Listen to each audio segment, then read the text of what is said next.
ఇది నేను, అది నువ్వు అనేసరికి నేను బాగుండాలి, నువ్వేమైపోయినా పర్వాలేదు. నువ్వు సర్దుకోవాలి, నేను సర్దుకోక్కర్లేదు. నేను పెద్దవాణ్ణి, నువ్వు చిన్నవాడివి. నే చదువుకున్నవాణ్ణి, నువ్వు చదువుకోని వాడివి. నీ తెలిసిన్నవాణ్ణి, నువ్వు తెలియని వాడివి. నేను పెద్దవాణ్ణి, ముందు తినాలి, నువ్వు చిన్నవాడివి, వెనక తినాలి. ఒక్క నేను నువ్వయిందనుకోండి, మధ్యలోకి ఎంత మాయైనా చేరుతుంది. ఎంత అహంకారమో, ఎంత మమకారమో, ఎంత పోలికో, ఎంత స్వార్థమో, ఇన్నీ చేరిపోతాయి. వేదాంతంలో ఒక కథ చెప్తారు. నేను నువ్వైతే ఎంతవరకు వెళ్ళిపోతుంది అంటే, వెనకటికి ఒక ఆయన ఒక నది ఒడ్డున ఇల్లు కట్టుకుని అందులో ఉన్నాడు. ఆయన, భార్య, 2 బిడ్డలు. అకస్మాత్తుగా రాత్రి నదికి వరదొచ్చింది. వరదొచ్చి ఇల్లు కొట్టుకుపోతుంది. చూశాడు. నలుగురు ఏదో చెట్టు పట్టుకున్నారు.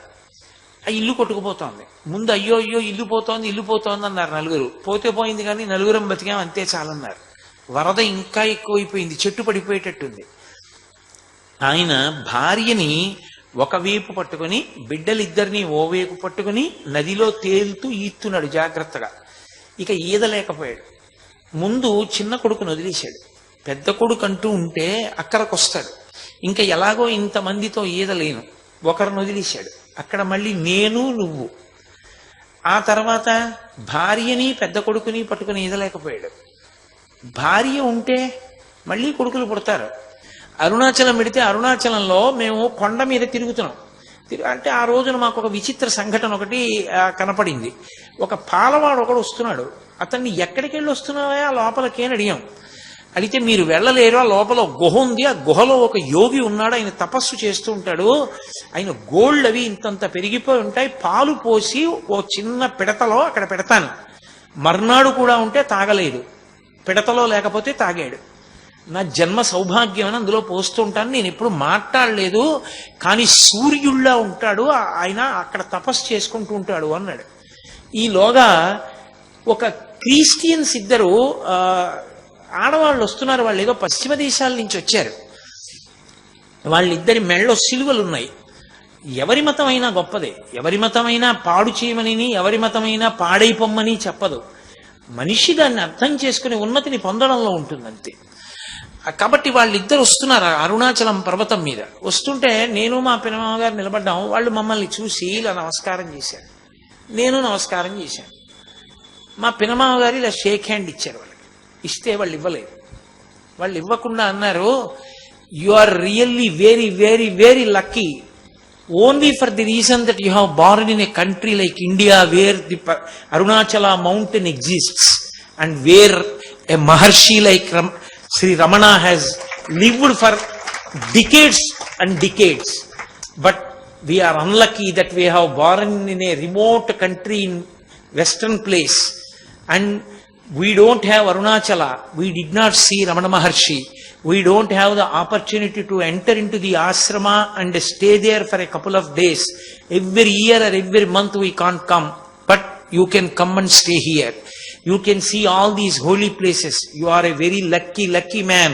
So we don't want to shake our hands with you. We just salute to you for your luck.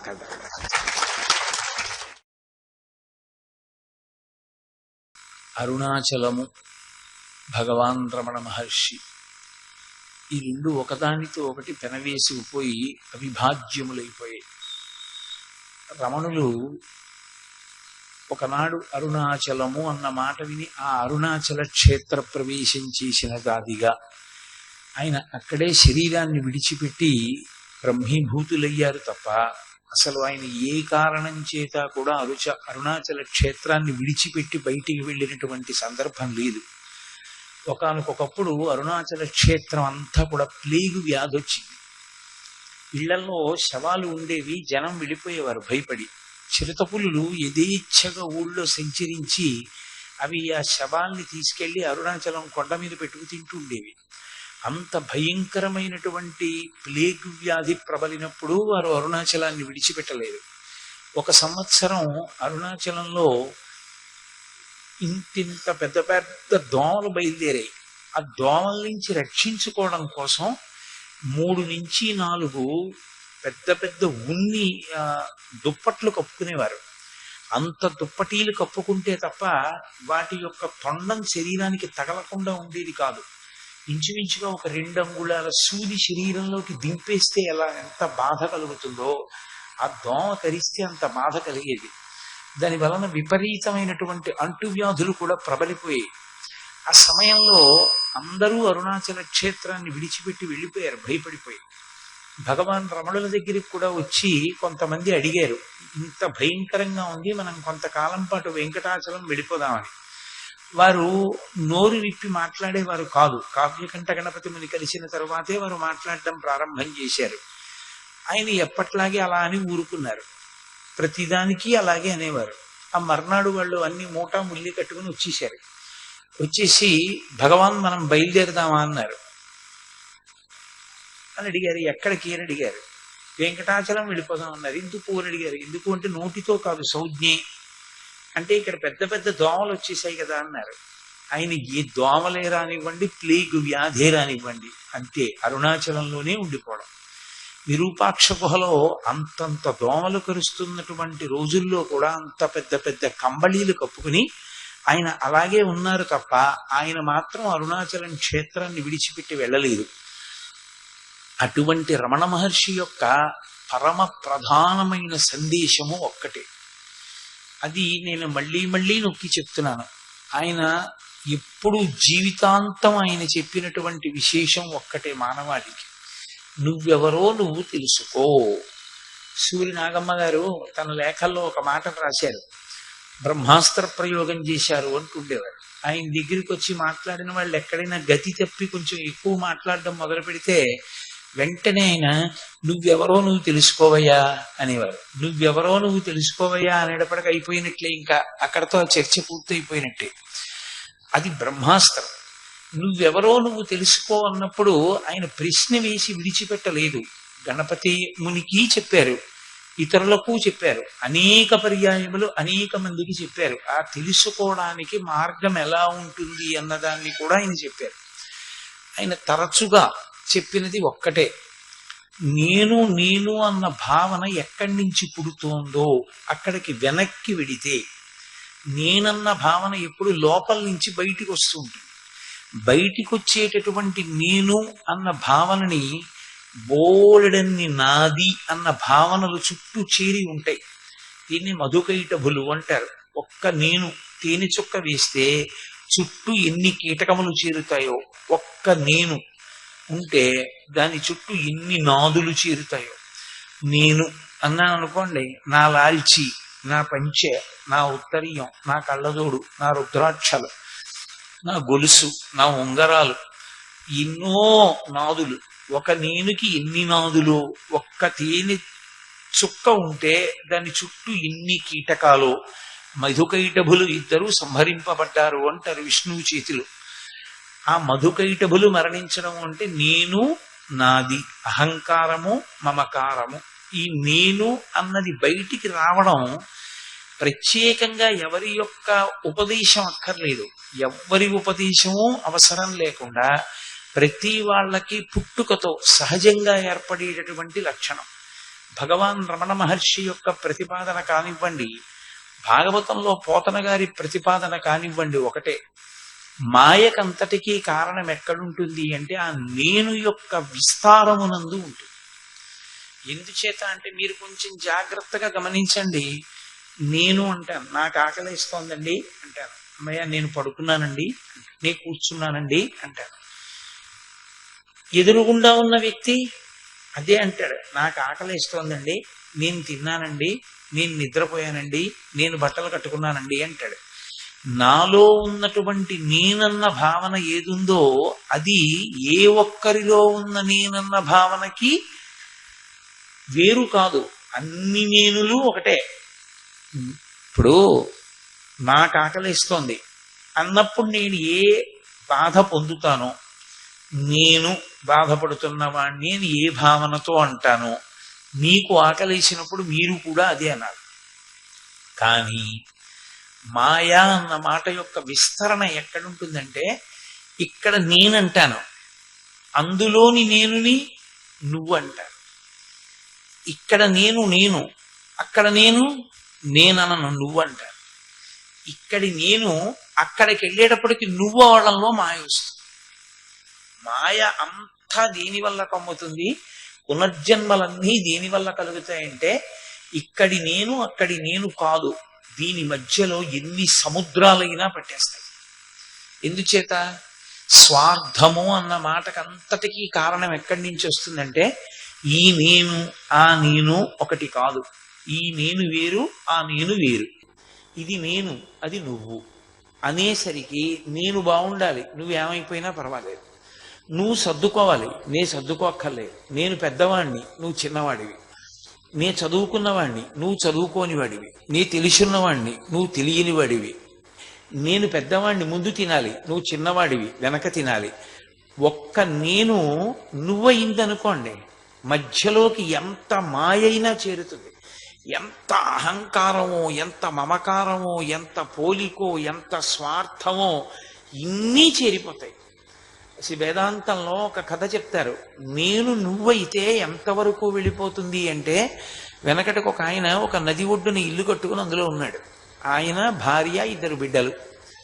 అకస్మాత్తుగా రాత్రి నదికి వరదొచ్చింది. వరదొచ్చి ఇల్లు కొట్టుకుపోతుంది. చూశాడు, నలుగురు ఏదో చెట్టు పట్టుకున్నారు, ఆ ఇల్లు కొట్టుకుపోతోంది. ముందు అయ్యో అయ్యో ఇల్లు పోతోంది ఇల్లు పోతోంది అన్నారు నలుగురు. పోతే పోయింది కానీ నలుగురం బతికాం అంతే చాలన్నారు. వరద ఇంకా ఎక్కువైపోయింది, చెట్టు పడిపోయేటట్టుంది. ఆయన భార్యని ఒకవైపు పట్టుకుని బిడ్డలిద్దరినీ ఓవైపు పట్టుకుని నదిలో తేలుతూ ఈత్తున్నాడు జాగ్రత్తగా. ఇక ఈదలేకపోయాడు. ముందు చిన్న కొడుకును వదిలేశాడు. పెద్ద కొడుకు అంటూ ఉంటే అక్కడికొస్తాడు. ఇంకా ఎలాగో ఇంతమందితో ఈదలేను, ఒకరిని వదిలేశాడు. అక్కడ మళ్ళీ నేను నువ్వు. ఆ తర్వాత భార్యని పెద్ద కొడుకుని పట్టుకుని ఈదలేకపోయాడు. భార్య ఉంటే మళ్ళీ కొడుకులు పుడతారు. కొడుకును వదిలేశాడు, పెద్ద కొడుకుని. వాడు నదిలో వెళ్ళిపోయాడు ప్రవాహంలో. ఇంకా కొంత దూరం వెళ్ళాడు. ఇక భార్యని పట్టుకుని ఈదలేననుకున్నాడు. ఇంకొక భార్య దొరుకుతుంది ఈవిడ వెళ్ళిపోతే. భార్యని వదిలిపెట్టాడు. తను మాత్రం ఆఖరి వరకు పోరాటం చేస్తూనే ఉన్నాడు. కారణం, అక్కడ ఉన్న నేను మీద ఉన్న భ్రాంతి ముందు ఆ మిగిలిన నేనులలోని నేనులు నువ్వులయ్యాయి. ఆ నువ్వు నిలబడదు నేను ముందు. ఆ నేనుకి నువ్వుకి వచ్చే సంఘర్షణలోనే ఈ ప్రపంచంలో ఉన్న సమస్త స్వార్థము నిలబడుతుంది. యోగి అన్న మాటకు అర్థం ఏంటంటే, నేనుకి యథార్థమైన అర్థము తెలిసిపోయిన నాడు నేను నువ్వు ఉండదు, ఉన్నదొక్కటే ఉంటుంది. ఈ నేనే ఆ నేను. ఈ నేను ఆకలేస్తే ఏ బాధపడుతుందో ఆ నేను ఆకలేస్తే అదే బాధపడుతుంది. కాబట్టి అది బాధపడుతుండగా ఇది తృప్తి పడదు. కాబట్టి తింటే నేనంతా తినాలి, అందుకని అందరూ తినాలని కోరుకుంటాడు. ఈ నేను నువ్వు అనేటటువంటి 2 మాటలలోనే అసలు తెలుసుకోవడం అనేటటువంటి సమస్త ప్రజ్ఞ నిలబడిపోయింది. ఈ నేను యొక్క యథార్థ స్వరూపం తెలిసిందనుకోండి, అంతే మారిపోతుంది. నేను మీతో ఒక్క మాట చెప్తాను, కొంచెం పట్టుకునే ప్రయత్నం చెయ్యండి. నేను అన్నప్పుడు సాధారణంగా ఎవరైనా దేన్ని చూపిస్తామంటే దీన్ని చూపిస్తాం, శరీరాన్ని చూపించి ఇది నేనంటాం. ఇది నేనన్నప్పుడు ఉండేటటువంటి మొట్టమొదటి లక్షణం ఏముంటుందంటే ఇది ఉండాలి అని ఉంటుంది. అస్థి అంటే ఇది ఉండాలి, ఎప్పుడూ ఉండాలి. ఎప్పుడూ ఉండాలంటే సత్యం ఏమిటి? ఇది ఉండదు. మరి ఏది ఉంటుంది? దీన్ని తొడుక్కున్నది ఉంటుంది. దీన్ని తొడుక్కున్నదేది ఆత్మ. అది నేను అన్నాడు అనుకోండి, ఇంకేమి లేదు అసలు. ఇంకా అతనికి ఏ భయం లేదు, అయిపోయిందంటే అతని జీవితం గట్టెక్కిపోయినట్టే, పండిపోయాడు. అదొక్కటే మార్గం. సమస్త వేదాంతము, సమస్త బోధ, సమస్త వాంగ్మయము దేనికి అంటే అసలు నేను వైపుకి తిరగడానికి. అంతే, యథార్థం అంతే. ఏది తప్పు నేను ఆ నేనుని పట్టుకుంటే భయం. ఎందుకంటే ఏది వెళ్ళిపోతుందో, ఏది ఉండదో, ఏది శాశ్వతము కాదో, ఏది అసత్యమో, ఏది అనిత్యమో ఆ వస్తువుని పట్టుకుని అది ఉండాలి ఉండాలి ఉండాలి అని ఎంత భ్రాంతి పెట్టుకోండి, అది ఉండేది కాదు. అది వెళ్ళిపోయి తీరుతుంది.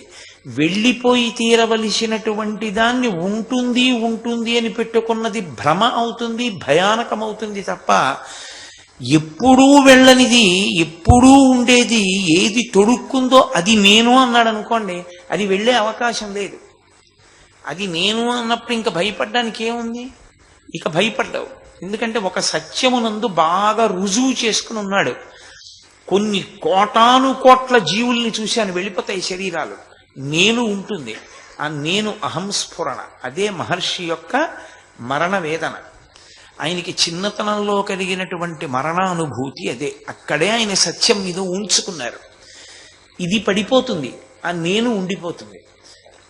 ఆ నేను నేను అనుకున్న నాడు ఈ నేను పడిపోయినా, నేను అనేటటువంటి అసత్యంతో కూడుకున్న నేను పడిపోయినా అతను అంగీకరించి ఉన్నాడు అది పడిపోతుందని. అది పడిపోతుంది అని అనుకున్నప్పుడు ఇంకా దాంతో పెద్ద అనుబంధం, దాని గురించిన ఏడుపు ఎక్కడుంటుంది? ఉండదు. ఇప్పుడు మీకు తెలుసు ఇవాల్టితో నా ఉపన్యాసాలు అయిపోతాయని, నాకు తెలుసు ఇవాల్టితో మీ దగ్గర నా ఉపన్యాసాలు అయిపోతున్నాయని.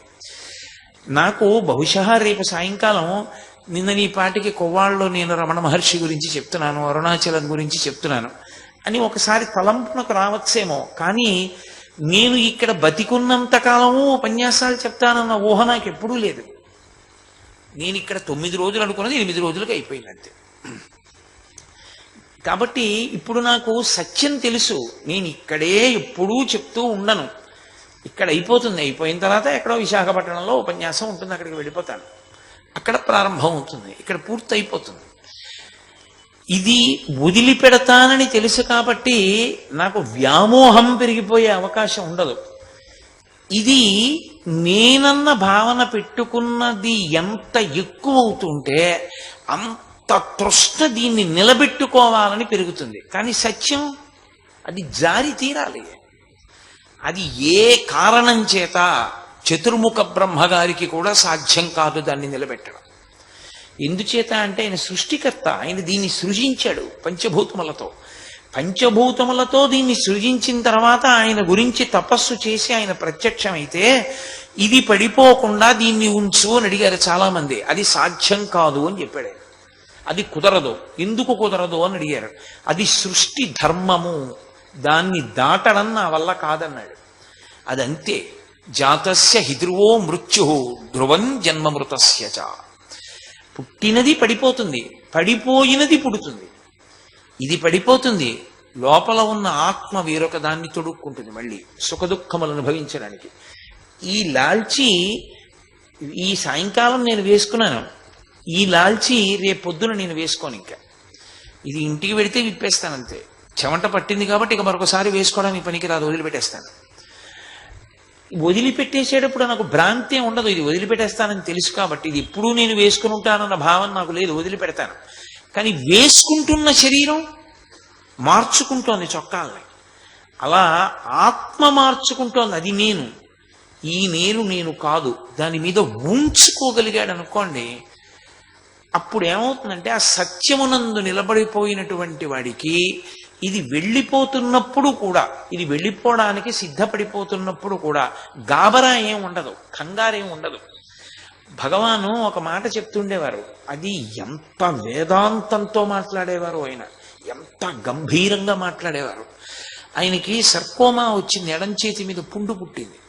పుండు పుట్టి మీతో చెప్పాను, అలా నెత్తురు కారిపోతూనే ఉండేది. ఎంత పోటో, దాని మీద వెన్నుపూసల మధ్య ఉండేటటువంటి నరం తెగిపోయింది. ఎంత పోటు, ఇంత పోటుకి ఆయన సాక్షి.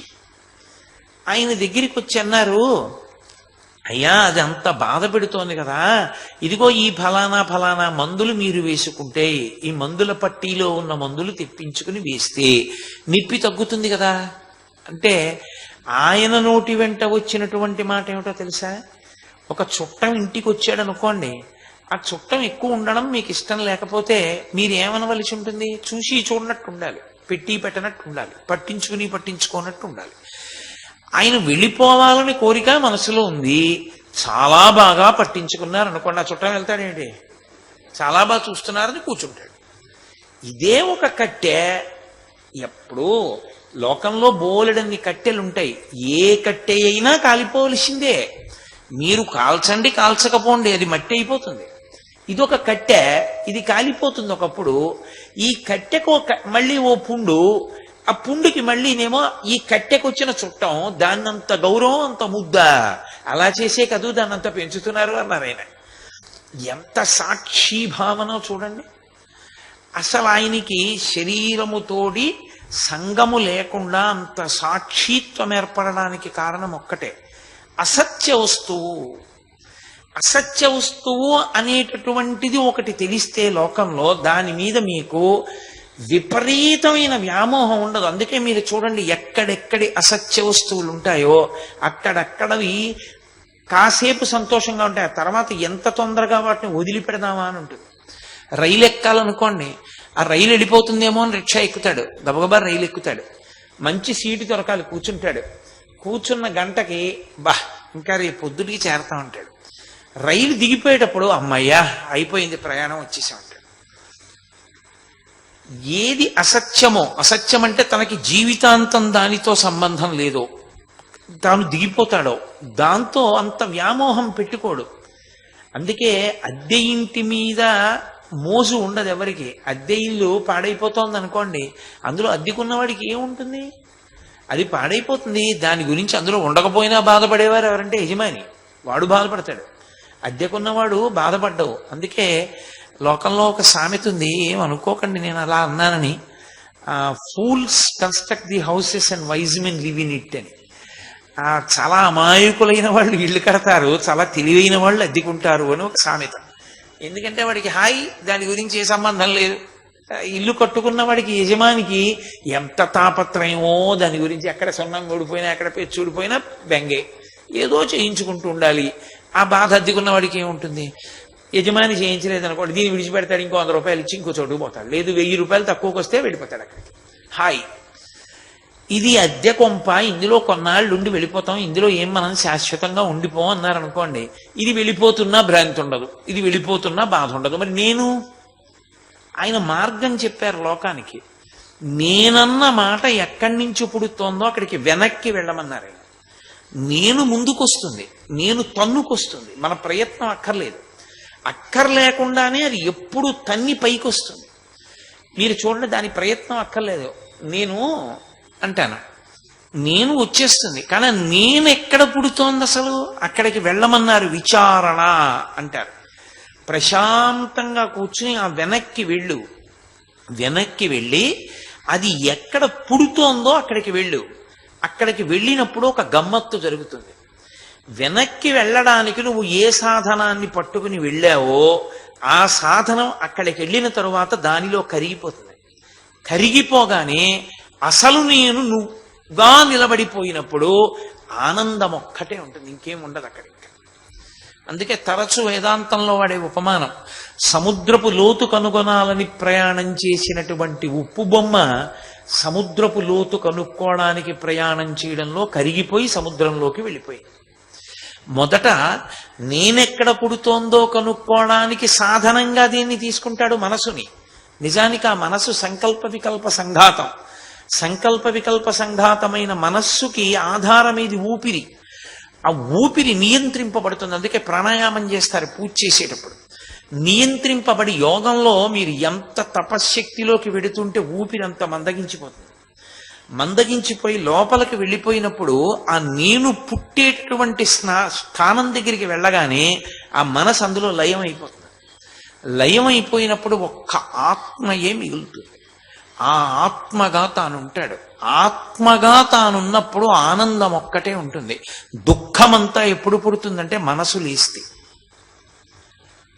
మీరు ఈ మాట ఎంత పాటి పట్టుకున్నారో నాకు తెలియదు. మరి సుఖము దుఃఖము ఈ రెండు భావనలు ఎప్పుడుంటాయంటే మనస్సు నిద్ర లేచి ఉంటే. మనసు నిద్ర లేచి లేదనుకోండి, అది ఆత్మలో కరిగిపోయి ఉందనుకోండి, ఆత్మలోకి వెళ్ళిపోయి ఆత్మలో లయమై ఉందనుకోండి, అది పైకి రాకపోతే ఇక ఆనందం అన్నది తప్ప ఇంకొకటి లేనే లేదు. ఇది ప్రతి వాళ్ళకి అనుభవంలో ఉంటుంది. అందుకే అజ్ఞానము చేత ఆనందావస్థ సుషుప్తి, నిద్ర లేపవద్దు అని చెప్తారు. భగవత్ సంబంధం చెప్పకుండా నిద్ర లేపవద్దు అంటారు. అందుకే సుప్రభాతం పాడతారు. లేవమని అర్థం.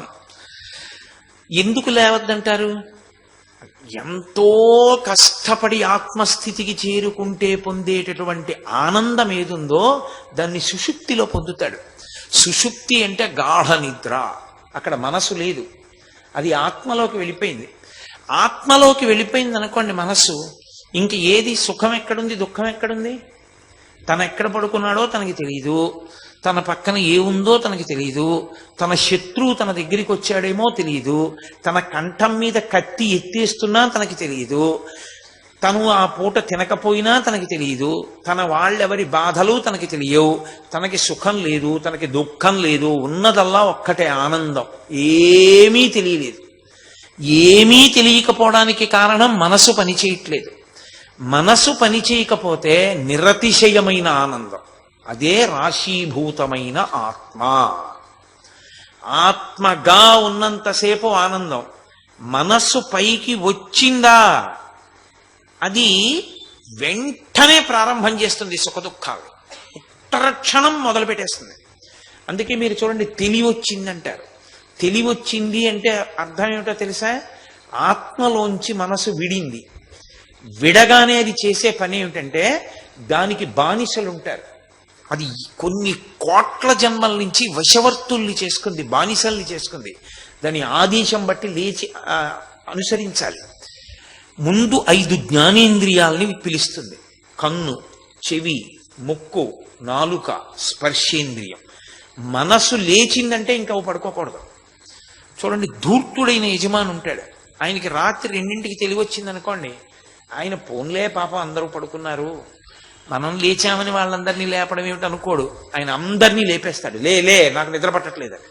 అలా మనసు లేచిందనుకోండి, ఇక ఇంద్రియములను పడుకోనివ్వదు, ఇంద్రియములు లేచిపోవాలి. లేచిపోగానే ఏమవుతుందంటే అది ద్వంద్వములలోకి వెళ్ళిపోతుంది. సుఖం దుఃఖం, సుఖం దుఃఖం, సుఖం దుఃఖం ఆలోచన మొదలెట్టేస్తుంది. ఇవాళ ఫలానా చోటుకి వెళ్ళాలి, ఫలానా పని చెయ్యాలి, అది చేద్దాం అనుకున్నాను, అది చేయకపోతే ఏమవుతుంది? వాడెవరికో జ్వరం వచ్చింది, వాడి దగ్గరికి వెళ్ళాలనుకున్నాను, వెళ్ళలేదు, నాకు తెలియదా విషయం అంటే ఏమవుతుంది? తప్పు కదా. ఎంత అన్యాయం! ఎందుకు అబద్ధాలు? ఇంత బతికి అంత అబద్ధమా? వెడితే ఏమవుతుంది? వెడితే ఇన్నింటిని ఎలా చక్కబెట్టుకోవాలి? ఇన్ని ఆలోచనలు వచ్చేస్తాయో. ఇవన్నీ వచ్చేటప్పటికి సుఖం దుఃఖం, సుఖం దుఃఖం, సుఖం దుఃఖం వచ్చేస్తాయి. అదే ఆ మనస్సు గమ్మత్తు ఏమిటో తెలుసా? ఒక్కొక్కసారి అది బడలిపోయి ఉంటే ఇంద్రియాలను ఒక్కటిని వదిలేస్తుంది. అంటే కంటిని, చెవిని, ముక్కుని, నాలుకని, కర్మేంద్రియాలని వదిలిపెట్టేస్తుంది. వదిలిపెట్టేస్తే ఇవి పడుకుంటాయి. మనస్సు తెగిపోయిందనుకోండి కవాటం, ఇక వీటికి ఏమైనా బాధ ఉన్నా అవి తెలుసుకునే లక్షణం ఉండదు, ఇక సుఖదుఖాలు ఉండవు. మనసే మధ్యలో కవాటం కింద ఉంటుంది. అది యథార్థంగా చెప్పాలి అంటే మీకు అది మోటార్ లాంటిది. చూడండి, కింద విద్యుత్ ఉంటుంది, మోటార్ ఉంటుంది, పైన గ్రైండర్ ఉంటుంది. ఈ మోటార్ తిరిగితేనే గ్రైండ్ చేస్తుంది పైన ఉన్నది. ఇంద్రియములు గ్రైండర్ లాంటివి, మోటార్ లాంటిది మనస్సు, విద్యుత్తు లాంటిది ఆత్మ. విద్యుత్ కనపడదు, కానీ దాన్ని ఆధారం చేసుకునే మోటార్ తిరుగుతుంది. మోటార్ తిరిగాక ఇంకా గ్రైండర్ తిరగకుండా ఉండదు, బ్లేడ్లు తిరగకుండా ఉండవు. అవి తిరగడం మొదలెట్టాయంటే వేళ్లు కాని, పప్పు కాని, మొక్కలు కాని ఏం పోసినా మొక్కలైపోతాయి. ఆ విద్యుత్ ఉంది, పైన బ్లేడ్లు ఉన్నాయి, మోటార్ పనిచేయట్లేదు, తిరుగుతాయా? తిరగవు. మనసు ఊరుకుందో, మనసు నిద్రాణం అయిపోయిందో అంతే, సుఖస్వరూపం, ఏ కదలిక ఉండదు. అందుకే అసలు సమస్త శాస్త్రముల ప్రయోజనం ఏమిటంటే ఆ మనసుకి సత్వగుణాన్ని ఇవ్వడం. అసలు ముందది లొంగాలి. అది ఎందుకు లొంగదీయడం ప్రారంభం చెయ్యాలంటే, గుర్రం ఉంటుంది, గుర్రం అంత గబుక్కుని రౌతుని ఎక్కించుకోదు. ఒకవేళ రౌతుని ఎక్కించుకున్న గుర్రం యొక్క మొదటి లక్షణం ఏమిటంటే వాడిని పడగొట్టడం, వాడిని కింద పారేయడానికి చూస్తుంది. అందుకే రౌతు కొద్దీ గుర్రం అంటారు. ఎంత గొప్ప గుర్రాన్ని కూడా తన ఆజ్ఞను అనుసరించి పరిగెత్తేలా చేస్తాడు. లేకపోతే అదేం చేస్తుందంటే తన మీద కూర్చోలేక పడిపోయేటట్టు చేస్తుంది. కోట్ల జన్మలుగా మనం ఎంత స్వేచ్ఛ మనసుకిచ్చామంటే, మనసు చెప్పింది మనం చేయడమే కానీ బుద్ధి మనసుని ప్రశ్న వేయదు. ఎందుకు అలా చెప్తావు అస్తమానం అని అడగదు. భగవాన్ బోధ అంతా ఇదే. ఆయన దగ్గరికి వచ్చిన వాళ్ళతో ఆయన ఎప్పుడూ ఇదే మాట్లాడుతుండేవారు. ముందు చిత్తము యొక్క శుద్ధి కొరకు ప్రయత్నం చెయ్యండి. మనసుని లొంగదీసుకునేటటువంటి ప్రయత్నం చెయ్యడానికి రెండు ఉండాలి. ఒకటి మితాహారము, రెండు మితమైనటువంటి విహారము. ఈ రెండు ఉంటే మనసు లొంగుతుంది. ఆహారములో 6వ వంతు మనసు అవుతుంది. మనసు ఏర్పడడానికి కొత్తగా ఏముండదు. మనం ఏ ఆహారం తీసుకున్నామో అందులో 6వ వంతే మనసు అవుతుంది. అందుకే ఆహారం తీసుకునేటప్పుడు మీరు ఏ భావనతో ఉన్నారో మనసు అలా ఏర్పడుతుంది. అందుకే మీరు చూడండి, 5వ నెల దాటిపోయిన తర్వాత గర్భిణీ స్త్రీ, ఆమె కడుపులో ఉన్న పిల్లలు తరచుగా ఎవరి మాటలు వింటూ ఉంటారో వాళ్ళని తొందరగా గుర్తుపడతారు వాళ్ళు బయటకు వచ్చి. అమ్మమ్మ, తాత, మేనమామ పిల్లలకి బాగా తెలియడానికి కారణం ఏమిటో తెలుసా? పుట్టింటికి వస్తుంది. అస్తమానం తాతగారి మాట వినపడుతుంది, అస్తమానం అమ్మమ్మ మాట వినపడుతుంది, మామ మాట వినపడుతుంది. అందుకే వాళ్ళు తొందరగా ముందు అమ్మమ్మని, తాతని, మామని గుర్తుపట్టేస్తారు. లోపల ఉండి వింటూ ఉంటారు, వాళ్ళకి వినపడుతూ ఉంటాయి ఆ మాటలు. అలా మనస్సుని లొంగ తీసుకోవాలంటే మితమైనటువంటి ఆహారము, సాత్వికమైన ఆహారము, దైవర్పితాహారము, ప్రసాదమై సాత్వికమైనటువంటి ఆహారము శరీరానికి ఇచ్చి అది లోపలికి తీసుకునేటప్పుడు భగవద్గుణ సహితమై ఇచ్చారనుకోండి. అంటే ఏదో గోవింద నామం చెప్పుకుంటూనో, భాగవతంలో ఒక ఘట్టాన్ని స్మరిస్తూనో, ఏ వెంకటాచల క్షేత్రాన్నో అరుణాచల క్షేత్రాన్నో ఆలోచన చేస్తూనో మీరు తింటున్నారనుకోండి, మనసు ఏమవుతుందో తెలుసా? అది 6వ వంతు ఈ క్షేత్రంగా మారిపోతుంది. దానికి ఉండే లక్షణం, నేను చెప్పింది అబద్ధమేమో మీరు గమనించండి. మీరు అలా ప్రయత్నం చేయండి. మీరు నిద్రపోతున్నప్పుడు స్వప్నావస్థ అని ఒకటి ఉంటుంది.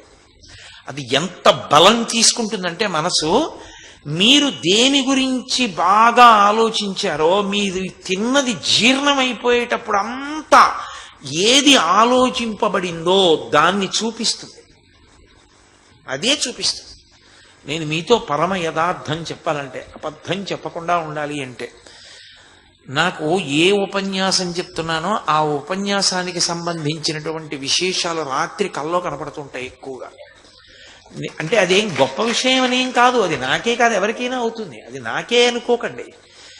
నేను అరుణాచలం గురించి చెప్తున్నాను అనుకోండి, నేను రాత్రి పడుకున్నప్పుడు కొంచెం నిద్ర పట్టుండగా స్వప్నావస్థలో బలపడిపోతుంది మనసు. బలపడిపోయి అది భగవాన్ రమణులు, సోఫా, ఆ ధ్యానం చేసుకునే హాలు, రమణ బావి, ఆ వెనకాతల ఉన్నటువంటి సమాధులు, ఆ గేటు, అందులోంచి కొండ మీదకి ఎడితే స్కందాశ్రమం, కిందకి దిగితే విరూపాక్ష గుహ, అక్కడి నించుంటే కనపడే అరుణాచల శిఖరాలు, అదే పనిగా చూపిస్తుంటుంది. అదే పనిగా చూపిస్తూ ఉండడం వల్ల వచ్చే లక్షణం ఏమిటో తెలుసా? అది రజోగుణానికి స్పందించదు. ఏదో మీరు తీసుకొచ్చి ఉద్రేకపడవలసిన మాట చెప్పారనుకోండి, అది ఉద్రేకపడదు. కారణం ఏమిటంటే దానికి చల్లటి విషయం తగులుతోంది. అది ఉద్రేకపడకపోగా అంటుంది, అబ్బా పోనిద్దు, అలాగే ఉంటుంది లోకం, దాని గురించి పెద్ద పట్టించుకోకు, వదిలిపెట్టేసి అంటుంది. ఎందుకో తెలుసా? అది చాలా మెత్తగా ఉంది, మెత్తగా ఉండి మెత్తగా పట్టుకుంటుంది. మీకు నేను ఒక ఉదాహరణ చెప్తాను, మీకు తేలిగ్గా పట్టుకోవచ్చు మీ మనసు యొక్క లక్షణాన్ని. మీరు దీపం వెలిగించి దీపం వంక అదే పనిగా దీప శిఖ వంక చూసి, సూర్యుడి వంక చూడలేరు కానీ దీపం వంక చూడగలరు. దీపం వంక చూసి వెలుగుతున్న జ్యోతి వంక మీరు కళ్ళిలా ముయ్యండి, రెపరెపరెపరెపలాడుతుంది, కళ్ళల్లో కనపడుతుంది దీపం. తేలిగ్గా నయనము నాయక దీపాన్ని వెలుతురు పట్టుకుంటుంది కన్ను. మీరు అందుకే దీపం వెలిగించి కళ్ళు మూశారనుకోండి, కళ్ళల్లో కదులుతున్న దీపం కనపడుతుంది. అది దేని మీద మీరు దృష్టి పెట్టి చూశారో అదిగా మారుతుంది. దానికి ఆ లక్షణం ఉంటుంది. వృత్తి అంటారు. నేను ఒక కుండ గురించి ఆలోచిస్తున్నాను అనుకోండి, ఘటాకార వృత్తి అంటారు. నా మనసు కుండగా మారుతుంది.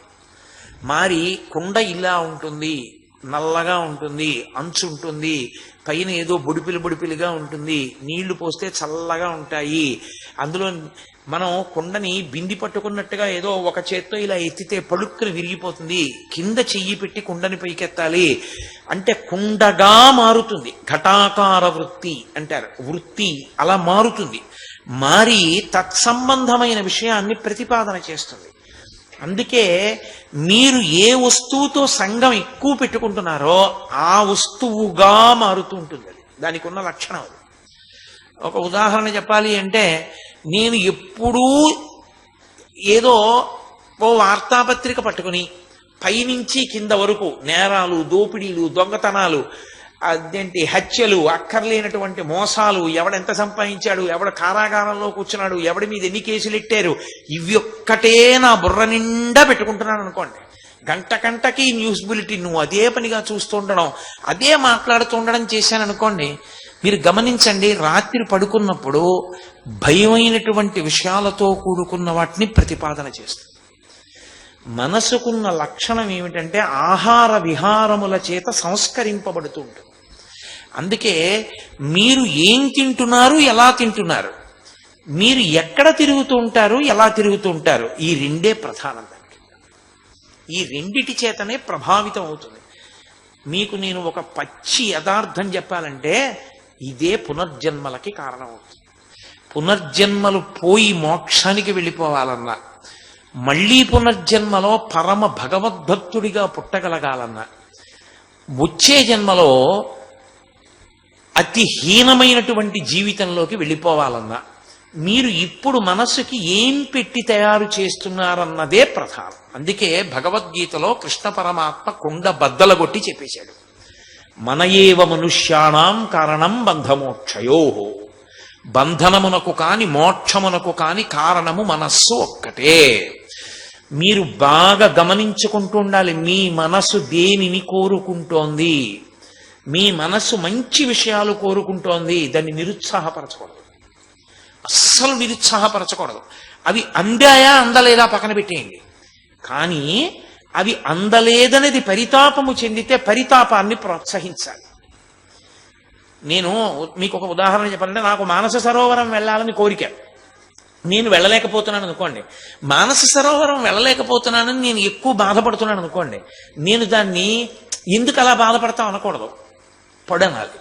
ఎందుకో తెలుసా, ఉత్తమ వస్తువు గురించి శోకిస్తోంది, ఆ శోకము ఉత్తమ శోకము. అదే అనవసరపు విషయం మీద కోప్పడుతోంది అనుకోండి, అది అర్ధరహితమైనటువంటి విషయం. అది ఎందుకో అస్తమానం ఎవరినో చూడడం, కోప్పడుతూ ఉండడం అలవాటు చేసుకుందనుకోండి, తగిన కారణం కాదు, మంచి కారణానికి కాదు కోప్పడుతోంది. ఇప్పుడు మీ మీద మీరు కోప్పడడం నేర్చుకోవాలి. భగవాన్ రమణ మహర్షి ఒకసారి ఇదే చెప్పారు, నాకు తరచుగా కోపం వస్తుందన్నాడు ఒక ఆయన. ఆయన అన్నారు, నీ కోపం మీద కోపం తెచ్చుకో. ఆయన అన్నాడు, నేను ఫలానా వారితో మాట్లాడతాను, వాళ్ళు సరిగా స్పందించరు, నాకు చాలా కోపం వచ్చేస్తున్నాడు, కోప్పడిపోతూ. ఆయన అన్నారు, అప్పుడు నీ శరీరాన్ని నువ్వు తిట్టుకో, నీ మనసును నువ్వు తిట్టుకో, అది ఉత్తమమైనటువంటి మార్గానికి ఎడతావు. నువ్వు ఎదుటివారిని నింద చేస్తే, ఎదుటివారి మీద కోప్పడితే నరకానికి ఎడతావు, నువ్వు పాడైపోతావు. దానివల్ల నీకు ఉపయోగం ఏమిటి? ఎదుటివాడు ఎటు వినడు, వినని వాడిని నువ్వు తిడుతున్నావు, వినటి వాడి మీద కోపం పెంచుకుంటున్నావు. అప్పుడు ఏమవుతుంది, రౌద్ర ప్రవృత్తి నీలో పెరిగిపోతుంది. అప్పుడు నీ కక్ష వాడి మీదకి వెళ్ళిపోతుంది, కక్షతో తూగుతూ ఉంటుంది, మనస్సు తూలిపోతూ ఉంటుంది. అందుకే చూడండి, భగవద్భక్తిలో ఉందనుకోండి వెనక్కి వెళ్ళిపోతుంది, సాత్వికంలోకి వెళ్ళిపోతుంది. మీకు ఇది బాగా ఎక్కడ కనపడుతుందో తెలుసా? సనాతన ధర్మమునందుండేటటువంటి అద్భుతం అదే. మీరు గమనించండి, మీరేమీ చెయ్యక్కర్లేదు. ఒక డోలక్ పట్టుకుని, మృదంగం పట్టుకుని 10 మంది కూర్చుని జై జయశంకర హరహర శంకర, జై జయశంకర హరహర శంకర అని తప్పట్లు కొడుతూ ఓ గంట సేపు భజన చేశారనుకోండి, మీరు వెళ్ళిపోయారనుకోండి ఇంటికి, అది జై జయశంకర హరహర శంకర, జై జయశంకర హరహర శంకర అంటుంది.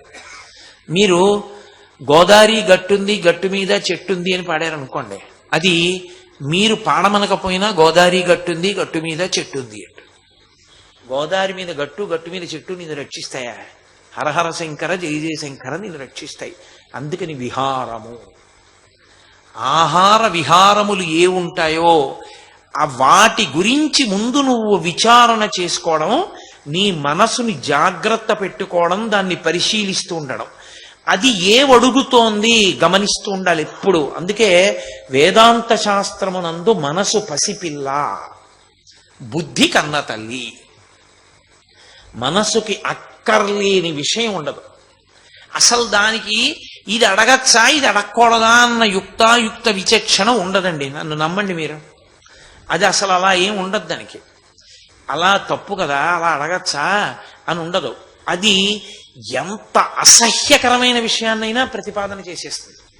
అది చెయ్యి అంటుంది, అలా ఊహిస్తుంది, అటువంటి ప్రతిపాదనలు తీసుకొస్తుంది. మీరు బుద్ధి చేత ఇలా వేలు చూపించారనుకోండి, పసిపిల్లలు చూడండి, ప్లగ్గుల్లో వేళ్ళు ఎడతారు. అమ్మ నా కొడుకు కదా అని చూడదు, పట్టుకుని 2 లెంపకాయలు కొట్టి చేతి మీద కొడుతుంది, అందులో వేలు పెట్టా అంటుంది. వాడు అమ్మ చూడకుండా వేలెట్టడానికి చూస్తాడు. తర్వాత ఏమవుతాడంటే దెబ్బలు గుర్తొస్తాయి, అమ్మో దాని జోలికొద్దని మానేస్తాడు. బుద్ధి మనసుని హెచ్చరించడం మొదలెట్టింది అనుకోండి, అది ప్రతిపాదనలు చేయడం తగ్గించేస్తుంది. తర్వాత మీరు దానికి ప్రీతిని దేని మీద కల్పించాలో దాని మీద కల్పించారనుకోండి, రామాయణం మీద ప్రీతి పెంచేసుకుంది అనుకోండి. ఎక్కడో అక్కడ ప్రీతి ఉండాలండి, ఉండకుండా ఒక్కసారి ప్రీతికి అప్రీతికి అతీతంగా రమణ మహర్షిలా అయిపోవడం అందరికీ ఏకకాలమునందు సాధ్యము కాదు. అలా అయిపోతే లోకంలో అందరూ మోక్షానికి వెళ్ళిపోతారు.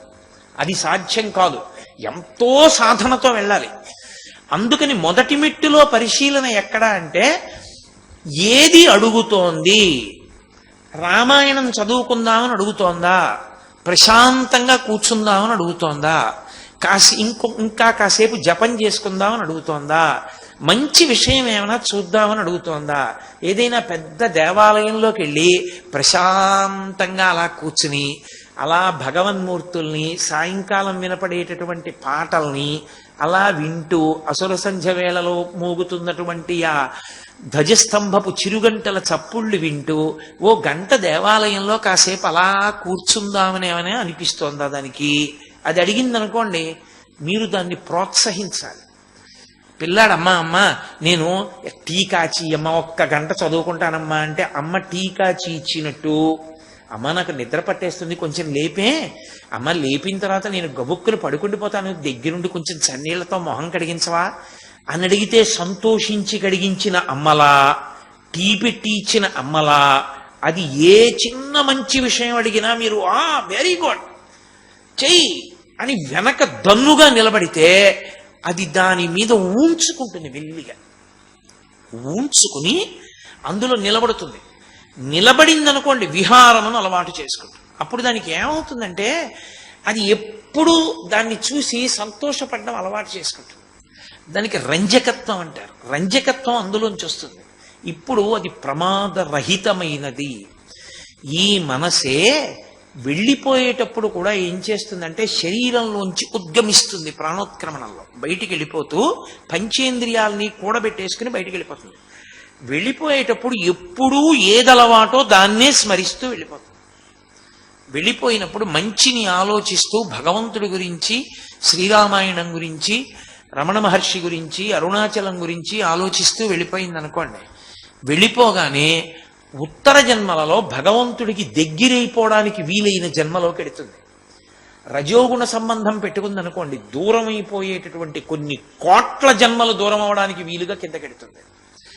అందుకే అసలు నిజానికి చెయ్యవలసిన పనంతా దేని కొరకు? చిత్తశుద్ధి కొరకు. భగవాన్ దీని గురించే ఎన్ని పర్యాయములు మాట్లాడారు. నేను ఇవాళ ఉపన్యాసాన్ని పూర్తి చేస్తున్నాను కాబట్టి ఆయన ప్రధానమైన హెచ్చరిక దేన్ని చేస్తూ మాట్లాడారో, దేని మీద సాధన ఉంచుకోమని మాట్లాడారో దాని గురించే నేను మీతో మాట్లాడుతాను. ఆయన దగ్గరికి ఒక గృహిణి, ఒక స్త్రీ వచ్చి అడిగింది ఒకప్పుడు, శాంతికి ఏం చెయ్యాలి అని అడిగింది. ఆయన మాటలు చాలా తమాషాగా ఉండేవి. ఎక్కువసేపు మాట్లాడరు, ఒక్క మాటే అంటారు. దానికి ప్రయత్నము లేదు అన్నారు. ఆవిడంది తెల్లబోయి, మరి ప్రయత్నం లేకుండా శాంతి ఎలా వస్తుంది అని అడిగింది. ప్రయత్నము చేత నువ్వు తెచ్చుకుంటున్నది అశాంతి, నువ్వు ఏమీ చేయకపోతే ఉన్నది శాంతి. ఉన్నది శాంతే, ఉన్నది నువ్వు హాయిగా ఉన్నావు, ఉన్నది ఆత్మయే. నువ్వే తెచ్చుకుంటున్నావు ఊళ్ళో విషయాలన్నీ. తెచ్చుకుని అశాంతికి లోనవుతున్నావు. నువ్వెవరో తెలుసుకుని నువ్వు ఉంటే నువ్వు శాంతిగా ఉంటావు.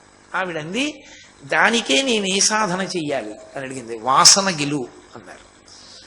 నేను గృహస్థుని కదా, గృహిణిని కదా, ఎలా అంది. ఆంతరము చేత అన్నారు. గంట మోగింది, భోజనానికి వెళ్ళిపోయారు. నిజం చెప్పాలంటే ఆయన చెప్పిన ఆ 4 మాటల్ని స్వీకరించామనుకోండి జీవితంలో, చాలు, జన్మ కడతేరిపోతుంది. ఆంతరము చేత అన్నారు ఆయన. గృహస్థుకి బాహ్యమునందు ఎలా విడిచిపెడతాడు? భార్యని విడిచిపెట్టేస్తాడా, పిల్లల్ని విడిచిపెట్టేస్తాడా? అలా విడిచిపెట్టకూడదు, చాలా తప్పది. భార్యతో ఉండాలి, పిల్లలతో ఉండాలి, సంసారంలో ఉండాలి, కానీ ఆంతరమునందు విచారణ చేస్తూ ఉండాలి. బాగుందయా, ఈ అనుబంధములన్నీ ఉన్నాయి, ఎంతకాలం ఉంటాయి ఇవన్నీ?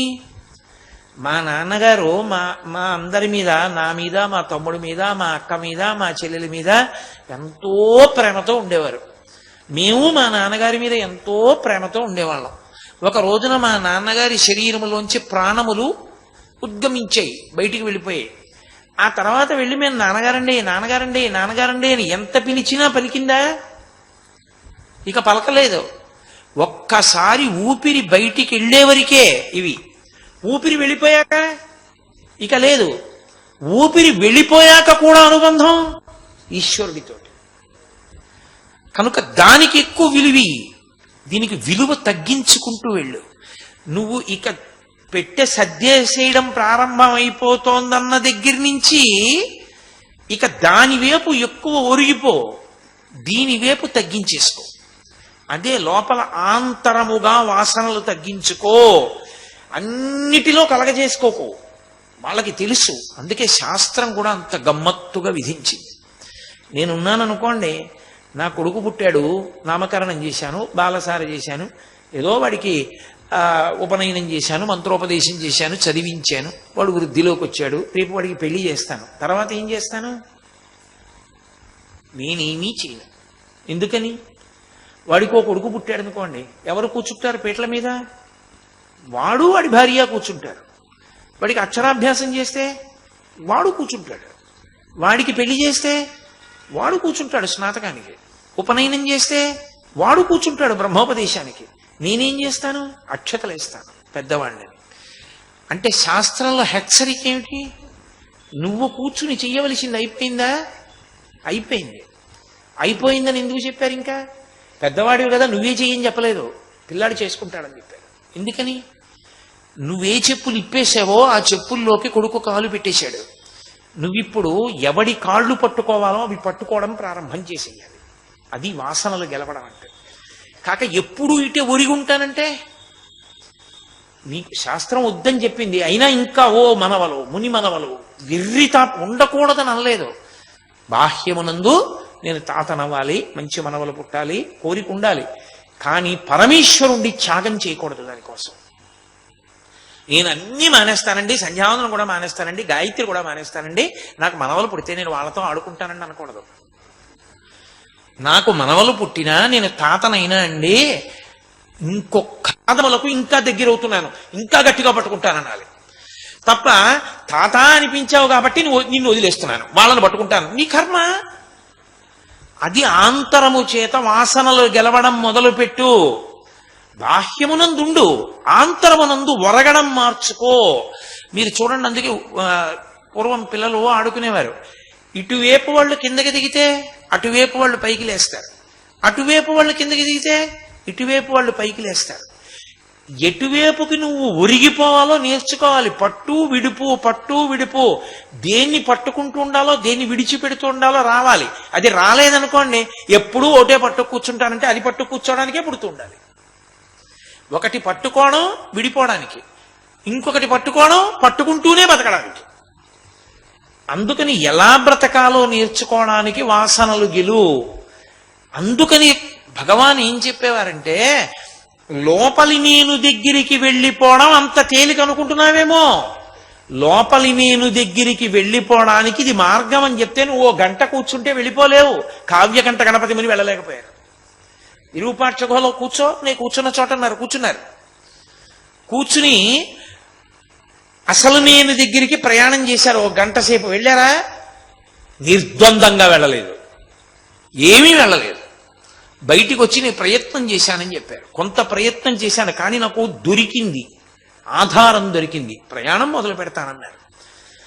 రమణులు ఇన్ని కోట్ల జన్మలో గతంలో చేశారు. అరుణాచలం పేరు వినపడేటప్పటికి అసలు నేను దగ్గరికి వెళ్ళిపోయాను. అసలంటూ మొదలు పెడితే ఎప్పటికో అప్పటికి చేరడం అంటూ ఉంటుంది. నేను అన్నవరం పాదయాత్ర మొదలెట్టాను అనుకోండి, 1 అడుగు ఇక్కడ వేస్తే 1 అడుగు అన్నవరానికి దగ్గరైపోయాను కదూ. ఇక్కడే నిలబడబోయి అప్పటికెళ్తానండి అన్నాను అనుకోండి, ఎప్పటికి వెళ్తాను? నేను నిజంగానే అన్నవరం పాదయాత్ర చేశా ఓసారి. ఎందుకో అనిపించింది, ఓ రోజున భాగవతం అంతా పారాయణ చేస్తూ పుస్తకం లేకుండా ఒక్క భాగవతమే నోట్లో చదువుకుంటూ అన్నవరం వెళ్ళాలి అనుకున్నాను. లేచి వెళ్ళిపోయాను. తెల్లవారు మా ఆవిడతో నేను అన్నవరం వెళ్ళిపోతానని నడిచి అన్నాను. ఎందుకు అంది. ఎందుకేమిటి? భాగవతం నోట్లో చదువుకుంటూ వెళ్ళాలనిపిస్తోంది, వెడతా అన్నాను. సరే అయితే వెళ్ళి రండి అంది. బయలుదేరాను. 7:30 అయింది. పిఠాపురం దగ్గరికి వెళ్ళాను. ఓ గుడి ఉంది, ఆ గుడి దగ్గరికి వెళ్ళి కూర్చున్నాను. అందులో ఆసామి అడిగాడు, ఎక్కడి నుంచి వస్తున్నారన్నాడు. కాకినాడ నుంచి వస్తున్నాను. ఎక్కడికి వెళ్తున్నారన్నాడు. అన్నవరం వెళ్తున్నాను. ఎందుకే? బోర్డు బస్సులు ఉన్నాయి కదా, నడిచి వెళ్తున్నావు ఎందుకన్నాడు. ఏదో నడవాలనిపించి నడుస్తున్నాను అన్నాను. ఆయన నండి మోహన్ నువ్వు వెళ్ళలేవు అన్నాడు. ఏ అన్నాడు. నువ్వు మొహం చూస్తే ఏదో ఉద్యోగం చేసిన వాళ్ళ ఉన్నావు, ఎండకి కందిపోయేలాగా ఉంది నిన్ను చూస్తేను. నువ్వు మార్చి నెలది 12 అయ్యేప్పటికి ఎలా ఉంటుంది ఎండ, ఏం పెడతావు? గొల్లపురం దగ్గరికి వెళ్ళేటప్పటికి చెట్లు కూడా లేవు. పైగా అన్నవరం రోడ్డు అంతా అప్పుడు ఎక్స్పాన్షన్లో ఉంది, చెట్లన్నీ తీసేశారు. ఏం పెడతావు? కాళ్ళు పుళ్ళు అడిపోతాయి, బస్సు ఎక్కి వెళ్ళన్నాడు. నేనేం అనలేదు, అలాగే వెళ్ళాను. అది గుళ్ళో దేవతకు మాత్రం నమస్కారం చేశానమ్మా, నడవగలిగే శక్తిని వెళ్ళిపోగలిగాను అనుకోండి. ఈశ్వర కృప చేత సాయంకాలం 6:30-7కి అన్నవరం చేరిపోయాను. స్వామి దర్శనం చేసుకుని ఇంటికి వచ్చేసాను. అది వేరు విషయం. అంటే ఎందుకు చెప్తున్నానంటే, అడుగు వేయడం మానేస్తే అన్నవరం వెళ్ళలేవు. ఒక్కొక్క అడుగు వేస్తే చేరిపోతావు. ఒక్కొక్క అడుగు చిత్తశుద్ధి వైపుకి వేసుకుంటూ వెడితే అసలు ముందు మనసుని యోగ్యంగా తయారు చేయడం అన్నది ప్రారంభం చేస్తే అప్పుడు ఆ మనసు మాట వినడం మొదలు పెడుతుంది. మనసుకి అవకాశం ఏమిటి? జాగృత్. మనసుకి పెద్ద అవకాశం ఏమిటో తెలుసా అండి? జాగృత్. మీరు చూడండి, అంటే ఏం చేస్తున్నారన్నారు అనుకోండి, కాసేపు కాలక్షేపం అని అంటారు. చాలా మంది దగ్గర ఓ మాట వినపడుతూ ఉంటుంది. ఏం చేశారు? ఆధ్యాత్మిక ప్రసంగాలకు పెడతారు. ఎందుకు వెళ్ళారనుకోండి, ఏదో కాలక్షేపం అంటారు. కాలక్షేపానికి అవి పనికొచ్చేవి కావు. కాలక్షేపం కోసం కాదు అది వెళ్ళేది. అవి నిన్ను నువ్వు సంస్కరించుకోవడానికి వెళ్ళాలి, ఏదో తెలుసుకోవడానికి వెళ్ళాలి. దేని ఏదో కాసేపు సమయం గడిపేయడానికి అని వెళ్ళామనుకోండి, చక్కగా కుర్చీలో 2వ వరుసలో కూర్చుని ఎదురుగుండా ఉపన్యాసం చెప్పేవాడికి మెడ తెగిపోయిన కోళ్ళ సిగ్గు లేకుండా తల వెనక్కి వాల్చి నిద్రపోవచ్చు. ఎందుకంటే అసలు ఎందుకు వచ్చావో నీకు ఒళ్ళు తెలిసి ఉంటే కదూ. ఇంత అసహ్యంగా మనం ఎదురుగుండా కూర్చోవచ్చా అనేటటువంటి భావన కూడా ఉండదు. మెడ వెనక్కి ఒరిగిపోయి ఏదో ఒక శవం పడిపోయినట్టుగా పడిపోయి కూడా వింటారు. ఎందుకని అంటే అసలు ఎందుకు వచ్చారో తెలియదు వాళ్ళకి, అంత నిద్రావశులై ఉంటారు. కాబట్టి అది ఎంత జాగరూకతతో ఏ విషయాన్ని ఎందుకు విని నీ మనసుని సంస్కరించుకోవడానికి వచ్చావో నీకు హెచ్చరిక ఉంటే అప్పుడు మాత్రమే మనస్సు మాట వింటుంది. ఆ చిత్తశుద్ధి వైపుకి ప్రయత్నం చెయ్యడంలో భగవంతుని యొక్క అనుగ్రహం అవసరం. అక్కడ భక్తి అన్న మాట అక్కడ వస్తుంది. అందుకే జ్ఞాని భక్తిని విడువడు. ఇది పెద్ద రహస్యం. అహం బ్రహ్మాస్మి స్థాయికి వెళ్ళిపోయిన శంకరాచార్యులు వారు పశుమాం సర్వజ్ఞ ప్రధిత కృపయా పాలయ విభో అంటారు. నేను పశువుని, నువ్వు పశుపతివి, ఈశ్వరా మనిద్దరికీ సంబంధం చాలదా అంటారు. మరి అహం బ్రహ్మాస్మికి వెళ్ళిన శంకరాచార్యులు వారు మళ్ళీ పశుమాం సర్వజ్ఞ ఏమిటి అంటే, ఆ జ్ఞానమునందు ఊంచుకుని నిలబడడానికి ఈశ్వరుడు యొక్క కృప అవసరం అవుతూ ఉంటుంది. ఆ ఈశ్వరానుగ్రహం ఎప్పుడు లభ్యం అవుతోందనుకోండి, 2 లక్షణములు ఉంటాయి. ఒకటి నిత్యతృప్తి, వెంపర్లాట పోతుంది. ఏదో సంపాదించేయాలి, ఏదో చేసేయాలి, ఏదో ఉండాలి, ఇదేం ఉండదు. హాయిగా ఉంటుంది మనస్సు. ఎందుకంటే భగవంతుని యందు రమిస్తుంటుంది. దానికి కావలసింది ఏముందండి?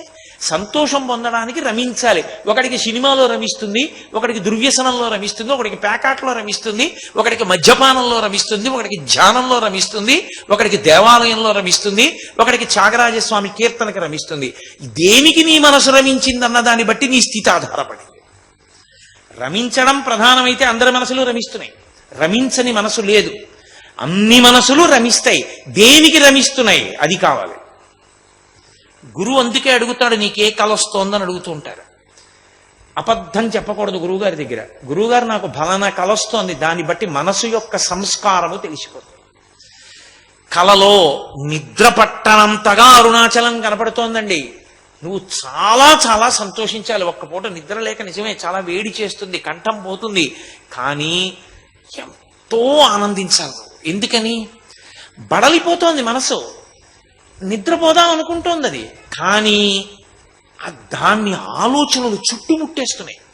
అది అరుణాచలాన్నే చూస్తోంది, ఆ కొండ కనపడుతోంది, ప్రదక్షిణం చేస్తోంది, అదే అనుభూతి. అటు దొల్లుతున్నాడు, ఇటు దొల్లుతున్నాడు.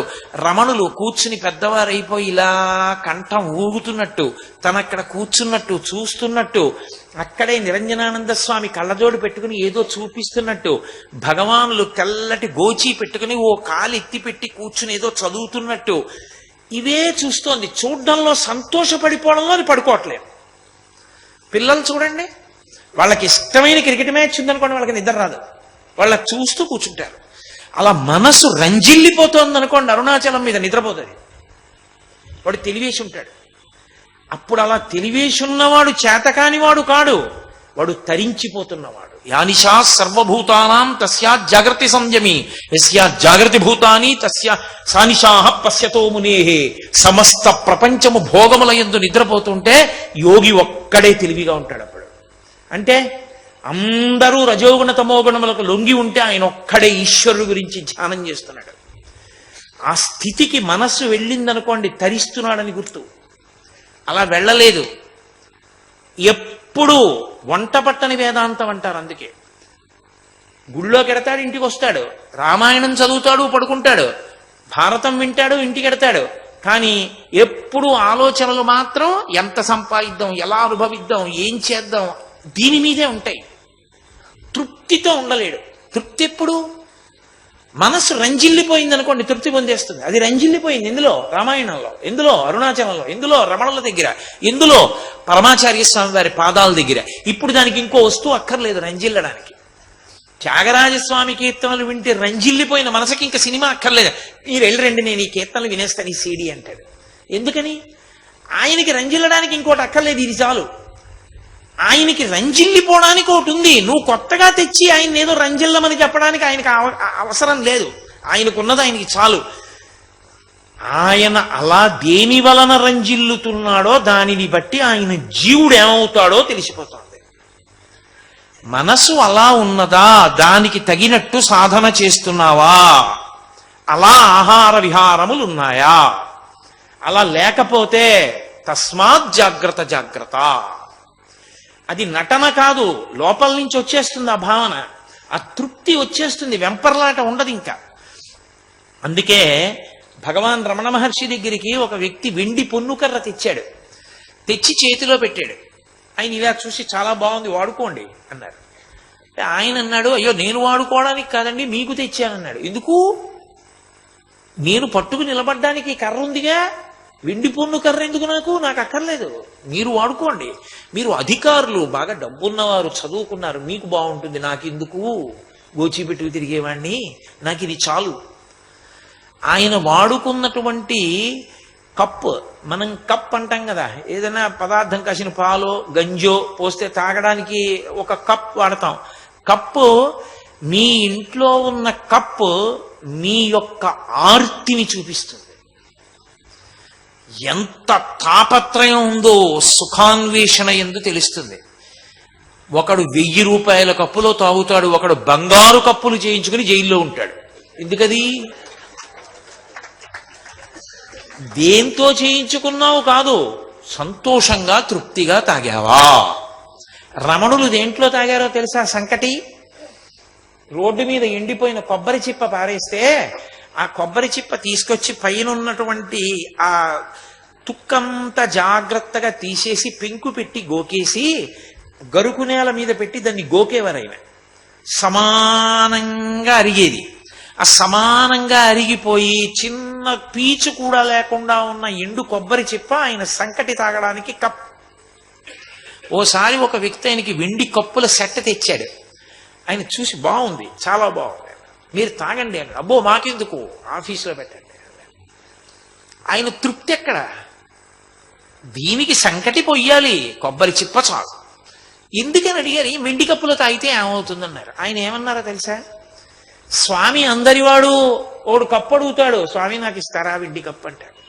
అంటే ఇవ్వాలా వద్దా? ఇవ్వాలి.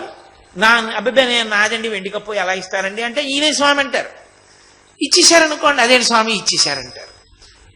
ఓ పెద్ద అల్లరి వచ్చిందా నాకు? ఎందుకు వచ్చిన అల్లరి ఇదంతా? ఎందుకు వచ్చిన అసంతృప్తి? మనసుకో ఊగుసులాట వచ్చిందా? అయ్యో పాపం ఆయన ఇచ్చాడు, ఈయన అడుగుతున్నాడు. ఇవ్వకపోతేనేమో ఏంటి స్వామివారికి ఏమో గోచి పెట్టుకున్నారు కానీ వెండి కప్పుల మీద మాత్రం వ్యామోహం అంటారు. ఇచ్చేసాడు అనుకోండి, ఆయన మళ్ళీ వచ్చి ఏమంటే నేను వెండి కప్పు ఇచ్చాను కదా, కొబ్బరి చెప్పులతో అవుతున్నారు ఏంటంటే మళ్ళీ అంటే అది ఎవరో అడిగారయ్యా ఇచ్చేసాను. అలా ఎలా ఇచ్చేసారండి, నేను ఎంత కూడబెట్టి చేయించానండి అది అంటాడు. ఇప్పుడు అక్కర్లేని విషయం ఒకటి మనసు పట్టుకుందా లేదా? నాకు వద్దన్నారు ఆయన. నాకు వద్దయా, ఎందుకు అవి నాకు? ఆయన వాడిన పెన్ ఏమిటో తెలుసా?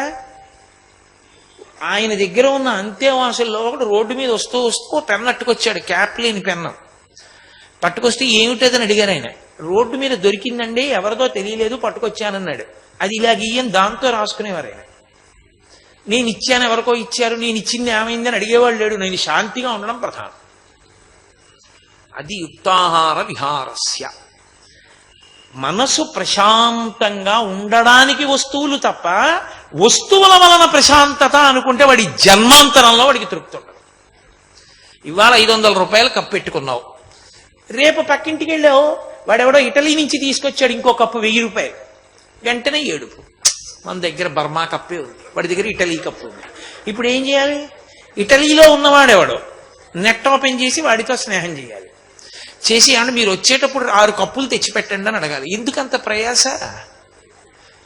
నిన్నెవడో అడిగాడు, ఏమన్నా మాకు చాలదది కాఫీ తాగడానికి, ఎందుకండి చాలు సంతోషం, ఆ కప్పు ఉందిగా అని వాడు తృప్తిగా ఉన్నాడు అనుకోండి. నోటి మాట కాదు, నిజంగా లోపల నాకు ఎందుకు ఇంకా నాకు కావలసిన ఉన్నాయిగా అన్ని అనుకున్నాడు అనుకోండి.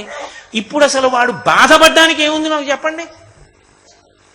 అందుకే భగవద్భక్తి జ్ఞానము ఎందుకు కలుస్తాయంటే, భక్తి జ్ఞానము కలిసిన చోట తనంత తానుగా ఈ నిత్య తృప్తి వచ్చేస్తుంది. వచ్చేసి ఆయన నిరాడంబరంగా ఉన్నారండి అంటారు. నిరాడంబరంగా ఆయన ఉండడం కాదు, ఆయన పరమ తృప్తితో ఉన్నాడు. పరమతృప్తితో ఉన్నాడు కాబట్టి ఆయన దేన్ని కట్టుకున్నాడో దాంతో సంతోషంగా ఉన్నాడు తప్ప నాకు అది లేదన్న ఏడుపు ఆయనకి లేదు. ఆయన ఏది కట్టుకున్నాడో దాంతోనే తృప్తి తప్ప ఓటి కట్టుకుని ఓటు లేదని ఏడుస్తూ బతకడం. ఏది కట్టుకున్నాడో అది నాకున్నది, సంతోషంగా ఉంటాడు. ఈశ్వరుడు నాకు ఇచ్చాడు ఉన్నది. ఇది జ్ఞానికి ఉండేటటువంటి లక్షణం. కాబట్టి భక్తిని జ్ఞాని విడువడు, ఎప్పుడూ భగవంతుని పాదములు పట్టుకునే ఉంటాడు. మనకి ఎవరో ప్రసాదం తీసుకొచ్చి ఇచ్చారనుకోండి, కాళ్ళ చెప్పులు కూడా విప్పం ప్రసాదం తీసుకోవడానికి. భగవత్ కథ వినేటప్పుడు కాళ్ళ చెప్పులు విప్పం, చెప్పులతోటే కథాశ్రవణం. భగవత్ సంబంధమైన విషయం వినడానికి కూడా చెప్పులతోటే. ప్రసాదం తీసుకునేటప్పుడు చెప్పులు విప్పి ప్రసాదం తీసుకోం, చెప్పులతోటే ప్రసాదం. అది ఈశ్వరానుగ్రహం. అంతవరకు ఎందుకండి? హాస్పిటల్కి వెళ్ళి ఏదైనా ఓ ఇంజక్షనో ఏదో చేయవలసి వచ్చిందనుకోండి, ఏదో పిర్రకి ఇంజక్షన్ చేస్తానయా, చేతికి చేస్తే భరించలేవు, చాలా బరువుగా ఉంటుంది, పిర్రకి ఇంజక్షన్ చేస్తానన్నాడు డాక్టర్ గారు. బట్ట కొంచెం కిందకి దింపనండి అంటే కుదురుతుందా? బుద్ధుందా లేదా నీకని అడుగుతాడు. బట్ట కిందకి దింపవలసిందే, ఇంజక్షన్ చేయించుకోవలసి వచ్చింది. ఇంజక్షన్ చేయించుకోవడానికి బట్ట దింపడానికి సిద్ధపడ్డావు కానీ పరమేశ్వరుడి ప్రసాదం అందుకోవడానికి చెప్పులు ఇప్పడానికి ఏమిటంత అహంకారం నీకు? ఆ తర్వాత ఈశ్వరుడు కూడా నీ పట్ల అలా చూస్తే ఏమవుతావు? మర్యాద ఉంచుకుని ఆయన యందు ప్రేమ, ఆయన యందు గౌరవం ఉంటే ఆయన ప్రసాదం పుచ్చుకునేటప్పుడు కనీసం చెప్పులు ఇప్పి ఎందుకు పుచ్చుకోలేవు? పుచ్చుకుని చెప్పులు వేసుకో కనీసం. పుచ్చుకుని ప్రసాదం చెప్పులతో ప్రసాదం పుచ్చుకుని చెప్పులతో ప్రసాదం తింటూ వెళ్ళిపోతే నువ్వు ఎందుకు విన్నట్టు కదా? నువ్వెందుకు విన్నట్టు? భగవత్ సంబంధమైన విషయం దేని కొరకు? ఏ మార్పు వచ్చినట్టు? అందుకే భక్తి జ్ఞానము కలిసి ఉంటాయి. రమణులు కూర్చునుంటే ఓ అరుగు దగ్గర ఒక ఆయన పట్టుకెళ్ళి విభూతి ఇచ్చాడు, అరుణాచలేశ్వర విభూతి. ఆయనకి కళ్ళ వెంట జల జల జల జల నీళ్లు కారిపోయి అప్పయందు కొడుకు అనకువా అన్నారు. నా తండ్రి యొక్క విభూతి పరమభక్తితో దీన్ని పెట్టుకుంటున్నానని ఆయన పెట్టుకున్నారు. ఈశ్వరుణ్ణి నా నుదుట ధరిస్తున్నాను అని. ఒక ప్రసాదం తీసుకునేటప్పుడు, ఒక విభూతి పెట్టుకునేటప్పుడు, ఒక బొట్టు పెట్టుకునేటప్పుడు అంత మర్యాదతో, అంత అనకువతో, అంత వినయంతో, అంతటి అనుబంధంతో పరమేశ్వరుడితో చెయ్యవలసి ఉంటుంది తప్ప అసలు ఆ అనుబంధం లేనినాడు, ఆ భక్తి లేనినాడు నువ్వు చేసిన ఏ పనైనా యాంత్రికమే. అది చివరికి ఏమవుతుందంటే గురువుగారు నోరు కొట్టుకుని ఎన్ని చెప్పనివ్వండి, నీ మూర్ఖత్వం దగ్గరే నువ్వు ఆగుతావు. అర్థం లేని మూర్ఖత్వం. అందుకే రమణ మహర్షి ఒక మాట అనేవారు. ఆయనకి 104 జ్వరం వచ్చి, సర్కోమా వ్యాధి వచ్చి, ఈ చేతి వెంట పుండి వెంట నెత్తురు కారిపోతూ ఆయన లేచి నిలబడలేక తడబడి పడిపోబోయారు. పడిపోతే గబగబా లేచి పట్టుకున్నారు కొంతమంది. పట్టుకుంటే ఆయన అన్నారు, మీరు నన్ను పట్టుకోకండి, మీరు నన్ను పట్టుకోలేరు, పడగొడతారు అన్నారు. కారణం ఏంటో తెలుసా? అందులో ఒక పెద్ద సందేశం ఉంది. శిష్యులు అని తయారవుతారు. ఎంత ఆగడమో! అసలు నిజంగా శిష్యుడికి ఉండవలసిన మొదటి లక్షణం ఏంటి? గురువు గారు చెప్పింది తూచా తప్పకుండా పాటించడం. కానీ అఘాయిత్యం ఎలా ఉంటుందంటే గురువు గారు ఎంత శ్రమ పడిపోతారన్న దాంతో సంబంధం ఉండదు. తన కోరిక తీరిందా లేదా అంతే. మా పక్కింటివాడు ఒకసారి మిమ్మల్ని చూడడానికి వస్తా అన్నాడు, మా వెనకింటివాడు మిమ్మల్ని చూడడానికి వస్తా అన్నాడు, ఎవరో మా బంధువులు వచ్చారు మిమ్మల్ని చూడాలనుకుంటున్నారు. గురువు గారు ఏమైపోతాడు? ఆయన ఎందుకు గురువు? ఆయన జపం చేసుకుంటాడు, ఆయన పూజ చేసుకుంటాడు, ఆయన ఆధ్యాత్మిక గ్రంథాలు చదువుకుంటాడు, ప్రశాంతంగా ఉంటాడు. కాబట్టి నువ్వు శిష్యుడివై ఆయన్ని నిలబెడుతున్నావా, పడగొడుతున్నావా? ఆయన్ని లాగే ఇట్లా నువ్వు లౌకికంలోకి ఆయన్ని నిలదొక్కుకోకుండా నువ్వు పాడు చేసే ఇట్లా ఎంత హేయంగా ఉంటాయంటే కొంతమంది చేష్టితములు. రమణ మహర్షి సర్కోమా వచ్చి మహానుభావుడు ఆ జూబ్లీ హాల్లో పడుకోలేక ఒక చిన్న గదిలో మంచం వేస్తే ఆ స్నానం గదిలో అక్కడ స్నానం చేశారు. ఆయన స్నానం చేస్తే బయట మాటలు వినపడేవి. ఏవో మాటలు మాట్లాడుకుంటున్నారు అనుకున్నారు ఆయన. కొన్నాళ్ళు పోయిన తర్వాత ఆయన స్నానం చేసి బయటికి వచ్చేటప్పటికి చిన్ని చిన్ని గ్లాసులు పట్టుకుని ఎడుతున్నారు. ఏంటదంతాను, ఏం పట్టుకెడుతున్నారని అడిగారు. అడిగితే, అయ్యా మీరు స్నానం చేసింది అభిషేక తీర్థంగా భావించి తూములోంచి నీళ్లు వస్తున్నప్పుడు గ్లాసులతో పట్టుకెడుతున్నారన్నారు. ఏం చెప్తారు? ఎంత మూర్ఖత్వం, ఎంత అర్థం లేని విషయం. గురువు అన్న తర్వాత శరీరం ఉండదా? గురువుకి శరీరం అంటూ ఉన్నాక స్నానం అంటూ చేయడా? గురువు గారు స్నానం చేసిన నీళ్లు పట్టుకుని అదంతా తీర్థం అని చెప్పి పట్టుకెళ్ళడమా, తాగడమా? ఆయన పాపం 10 మందితో భోజనానికి కూర్చుంటే ఆయనకి కీళ్ల నొప్పులు వచ్చాయి, లేవలేకపోయారు. లేవలేకపోతే ఓ పళ్ళెం పెట్టేవారు, ఆయన చేయి కడుక్కునేవారు. మెల్లిమెల్లిగా ఏమైందంటే ఒక ఆవిడ వచ్చి నించుంది గ్లాస్ అట్టుకుని. ఆయన అన్నారు, భోజనానికి కూర్చో అన్నారు. తర్వాత చేస్తానండి. ఊరుకున్నారు. ఓ చిన్నపిల్ల వచ్చి నించుంది. ఎందుకు నించునో? భోజనానికి కూర్చో అన్నారు. తీర్థం తెమ్మంది అమ్మమ్మ, అందుకు వచ్చాను, భోజనానికి కాదండి. తీర్థం ఏమిటి అన్నారు ఆయన. మీరు భోజనం అయిపోయాక చేయి కడుక్కుంటారుగా, ఆ తీర్థం అందరూ తాగుతున్నారు, నన్ను తెమ్మంది అమ్మమ్మంది. ఆయన చేయి కడుక్కుంటే తీర్థం అని పట్టుకుపోయేవారు. ఆయనకి అసహ్యం వేసి కాళ్ళు కదపలేనంత కీళ్ల నొప్పులతో ఉండి కూడా ఆ రోజు నుంచి ఆయన శరీరం పడిపోయే వరకు ఇంకా ఆయన పళ్ళెంలో చేయగలగల. ఆయన నడిచి వెళ్ళి కొండ తోపులో చేయకడుక్కునేవారు. గురువు ఎంత ఓర్పు పట్టవలసి వస్తుందో శిష్యుల మూర్ఖత్వానికి. ఎంత విచిత్రంగా ఉంటుందంటే, గురువుగారు మీకు తెలియదు అంటారు. గురువుగారు మీకు తెలియదని చెప్పడానికి శిష్యులు ఎందుకు? గురువుగారు చెప్పింది వినడానికా? గురువుగారు మీకు తెలియదని చెప్పడానికా? వద్దు అని గురువు అన్నాడు అనుకోండి, అయిపోవాలంతే. చెయ్యి అన్నాడు అనుకోండి, చెయ్యాలంతే. గురువు నిన్ను పిలవాలా? నువ్వు గురువుని ఇబ్బంది పెడతావా? అసలు ఆయన ప్రాణం తీసేశారంతే. శిష్యులమన్న పేరుతో మీరు రమణుల యొక్క జీవితం చదివితే అబ్బా ఇంత దారుణంగా బతకూడదు శిష్యుడు అన్నవాడు అనిపిస్తుంది. నేను మీకు ఒక యథార్థం చెప్తున్నా. నేను రమణ మహర్షి జీవితం చదివాక మా గురువు గారు పిలిస్తే తప్ప నేను ఎప్పుడు వాళ్ళ ఇంటికి వెళ్ళను. నిద్ర లేస్తే నేల మీద పడి మా గురువు గారి పాదాలకి నమస్కారం చేస్తాను. ఉపన్యాసం చెప్తే మా గురువు గారి పాదాలకి నమస్కారం చేసి చెప్తాను. ఈ వేదిక మించి దిగిపోతే మా గురువు గారి పాదాలకి నమస్కారం చేసి దిగిపోతాను. కానీ గురువు గారి ఇంటికి మాత్రం వెళ్ళను. గురువుగారే ఫోన్ చేసి ఒరే ఒక్కసారి ఇవాళ కనపడరా నువ్వు వచ్చి అంటే వెడతాను. ఎంత భయం పట్టేసిందంటే నాకు, గురువుని ఇంత వేధించేస్తారన్నమాట శిష్యులన్న పేరుతో. అలా బ్రతకడం కన్నా గురువు గారు సంతోషంగా నా శిష్యుడు చాలు ఇంత మర్యాదస్తుడు, నేను నిలబడాలని తాపత్రయపడేవాడు అన్న శిష్యుడిగా బతకాలనిపించే నేను వెళ్ళను మా గురువు గారింటికి ఎప్పుడు. నిజం చెప్తున్నాను మీతో, లోకం అంత అఘాయిత్యంగా ఉంటుంది. నోరు కొట్టుకుని ఆయన చెప్పింది ఒకటి, చాలా మంది మూర్ఖత్వం ఒకటి. ఎంతసేపు ఆయన కాళ్ళ మీద పడిపోదామని, అయ్యో పెద్దవారు అయిపోయారు, కీళ్ల నొప్పులు వస్తున్నాయి, ఆయన ఎక్కడ పడిపోతారో, మనం అలా కాళ్ళ మీద అఘాయిత్యంగా పడిపోవచ్చా? నమస్కారం అంటే అదే చేసే విధానం.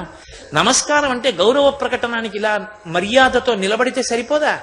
గభాలన పడిపోతే ఆయన పడిపోరా పెద్దవారు? అలా పడిపోయే కదా పాపం వెన్నుపాముకి నరం తెగిపోయింది.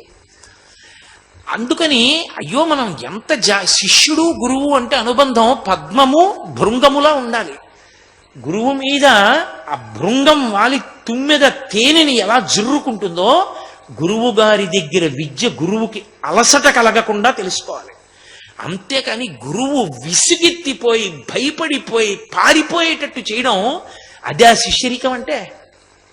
లోకంలో మూర్ఖత్వం అన్నది శిష్యుల పేరుతో ఎంత దారుణంగా ఉంటుందో రమణ మహర్షి జీవితం పరాకాష్ఠ.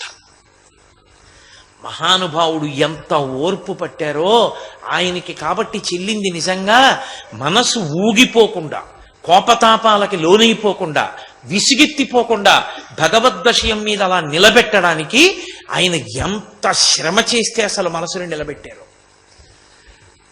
అలా ఉండకూడదు. ఎలా ఉండాలో కూడా రమణ మహర్షి యొక్క జీవితాన్ని మీరు చదవండి. నేను మీకు కేవలం ఇది ఈ విషయం అని చెప్పగలను తప్ప మొత్తం రమణుల జీవితాన్ని నేను మీకు అందించలేను. మీరు రమణ మహర్షి జీవితాన్ని అంతటినీ ఒకసారి చదవండి. చదివితే మొట్టమొదట కూర్చుంటే రాళ్లు విసరడంతో మొదలుపెట్టి పెద్దవారైపోయిన తర్వాత కాళ్ళ మీద పడిపోవడం దగ్గర నుంచి, ఆఖరికి ఆయన స్నానం చేస్తే నీళ్లు తీర్థమని పట్టుకుపోవడం దగ్గర నుంచి, చీకడుక్కుంటే నీళ్లు ఎత్తుకుపోవడం దగ్గర నుంచి, ఆయన భోజనానికి కూర్చుంటే అంతటి మర్యాదస్తుడు, అంతటి సమవర్తి, అంతటి విజ్ఞానవేత్త, అంతటి ఆత్మదర్శనమైన యోగి. ఆయన ఒక్కరు లడ్డూలు రెండేసుకుంటారా? అందరికీ ఏది పెడతారో అది పెట్టాలి. ఆయన్ని విసిగించేశారు. నిజంగా ఆయన భోజనం చదివితే ఎలా బతికాడరా మహానుభావుడు, ఆ శరీరంలో ఎలా ఉన్నాడరా అనిపిస్తుంది. ఎంత తల కొట్టుకోవలసి వచ్చేదో, చెయ్యిలా పెట్టవలసి వచ్చేది. ఎప్పుడు చాలా చిత్రహింస కింద ఉంటుంది. మీరు చూడండి, 10 మందిలోకి వెళ్ళి గురువు గారు భోజనం చేస్తే శిష్యులు రక్షించాలి ఆయన్ని, అడిగితే వెయ్యాలి. ఎవరి మానాన వాళ్లే గురువుగారికి వేడిమే పుణ్యం అని తీసుకొచ్చి అదే పనిగా వడ్డిస్తే ఆయన దూడ మనిషి ఎలా తింటాడంత? ఎంత ఇబ్బంది పడవలసి వచ్చిందో. ఆయన నోరు కొట్టుకుని ఏం చెప్పేవారో పూర్తిగా వ్యతిరేకంగా ఉండేవారు చాలా మంది. అయినా సరే మహానుభావుడు అలా లాక్కొచ్చారు. ఏ యోగి జీవితం, ఏ గురువు జీవితం దీనికి అతీతం కాదు. సాయిబాబా గారు సుఖపడ్డారనుకుంటున్నారా మీరు? బహుశः నాకు తెలుసున్నంత వరకు సాయిబాబా గారిని అపార్థం చేసుకున్నంతగా ఎవరిని అపార్థం చేసుకోవాలి. సాయిబాబా గారిని పూజ చేసే వాళ్ళల్లో 199 మంది జ్ఞానం కోసం కాదు, వైరాగ్యం కోసం కాదు.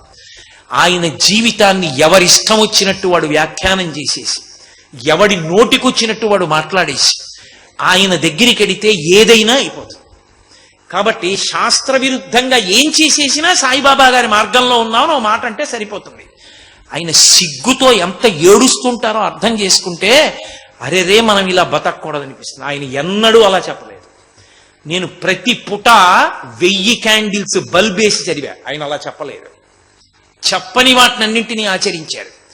ఆయన మీదకి నిట్టారు, షిరిడి సాయిబాబా గారి మీదకి. ఆయన శరీరంతో లేరు కదా అని. కానీ ఆయన ఆర్తి అందవలసిన వాళ్ళకు అందుతుంది. రమణుల జీవితం అంతే. ఆయన శరీరంతో ఉన్నన్నాళ్ళు ఎన్ని ఇబ్బందులు పెట్టారో ఆ కోణంలో చదవండి. చంద్రశేఖర భారతి అంతే, శరీరంతో ఉన్నన్నాళ్ళు ఎన్ని ఇబ్బందులు పెట్టారో. కామకోటి పరమాచార్య అంతే, ఎన్ని ఇబ్బందులు పడ్డారో మహానుభావుడు. ఇన్ని ఇబ్బందులు పడి కూడా వెలిగిపోతున్న దీపం తాను కాలిపోతూ ప్రకాశం ఇచ్చినట్టు అంత ఓర్పు పట్టి సందేశం ఇస్తూనే ఉన్నారు. అలా తప్ప బడలిపోలేదు జీవితంలో. అది వాళ్ళ గొప్పతనం.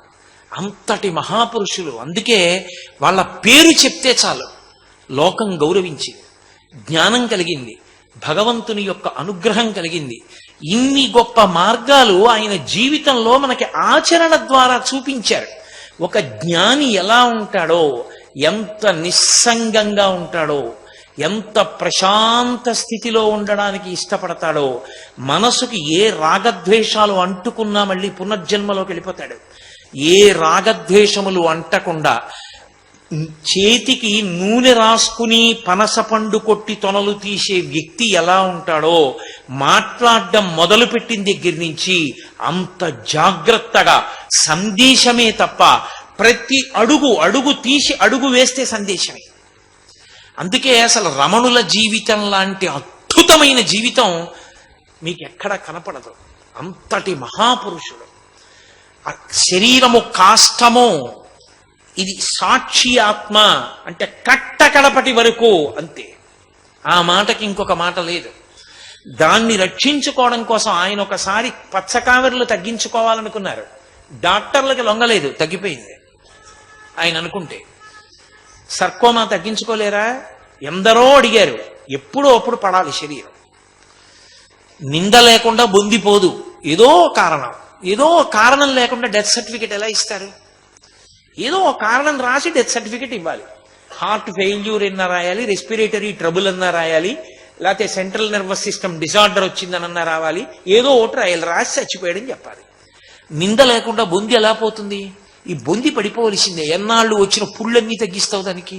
పుండుకి పుండు వచ్చింది, ఎన్నాళ్ళు ఉంచమంటారని అడిగారు. అది అర్థమైంది సూర్యనాగమ్మ గారికి. శరీరం అంత క్షోభించిపోతోంది, సాక్షిగా ఉన్నారు. అదా ఇక ఉపయోగపట్టలేదు. నిత్తుర కారిపోతోంది, మాట రావట్లేదు, నరుకి నరమ తెగిపోయింది, కాల వాచిపోయింది, 104 జ్వరం. అయినా దర్శనం కావాలనేవాళ్లే, అయినా కోరికలు కోరేవాళ్లే, అయినా మమ్మల్ని అనుగ్రహించాలనేవాళ్లే. అందుకే సూర్యనాగమ్మ గారు ఎత్తైన ప్రదేశం మీద నిలబడి అడిగింది, మా స్వార్థం మాది, వద్దింకా శరీరంలో విడిచిపెట్టేయండి మా భగవన్నది. అంటే అర్థం చేసుకున్న శిష్యురాలు సూర్యనాగమ్మ గారు.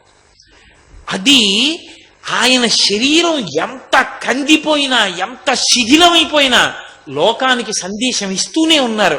అంతటి మహాపురుషుడి గురించి మనం తలుచుకోకపోతే, ఆయన పేరు స్మరించకపోతే, ఆయనకి నమస్కరించకపోతే కృతజ్ఞులం అయిపోతాం. అటువంటి గురువుకి లోటు రాదు, మనకి లోటు వస్తుంది.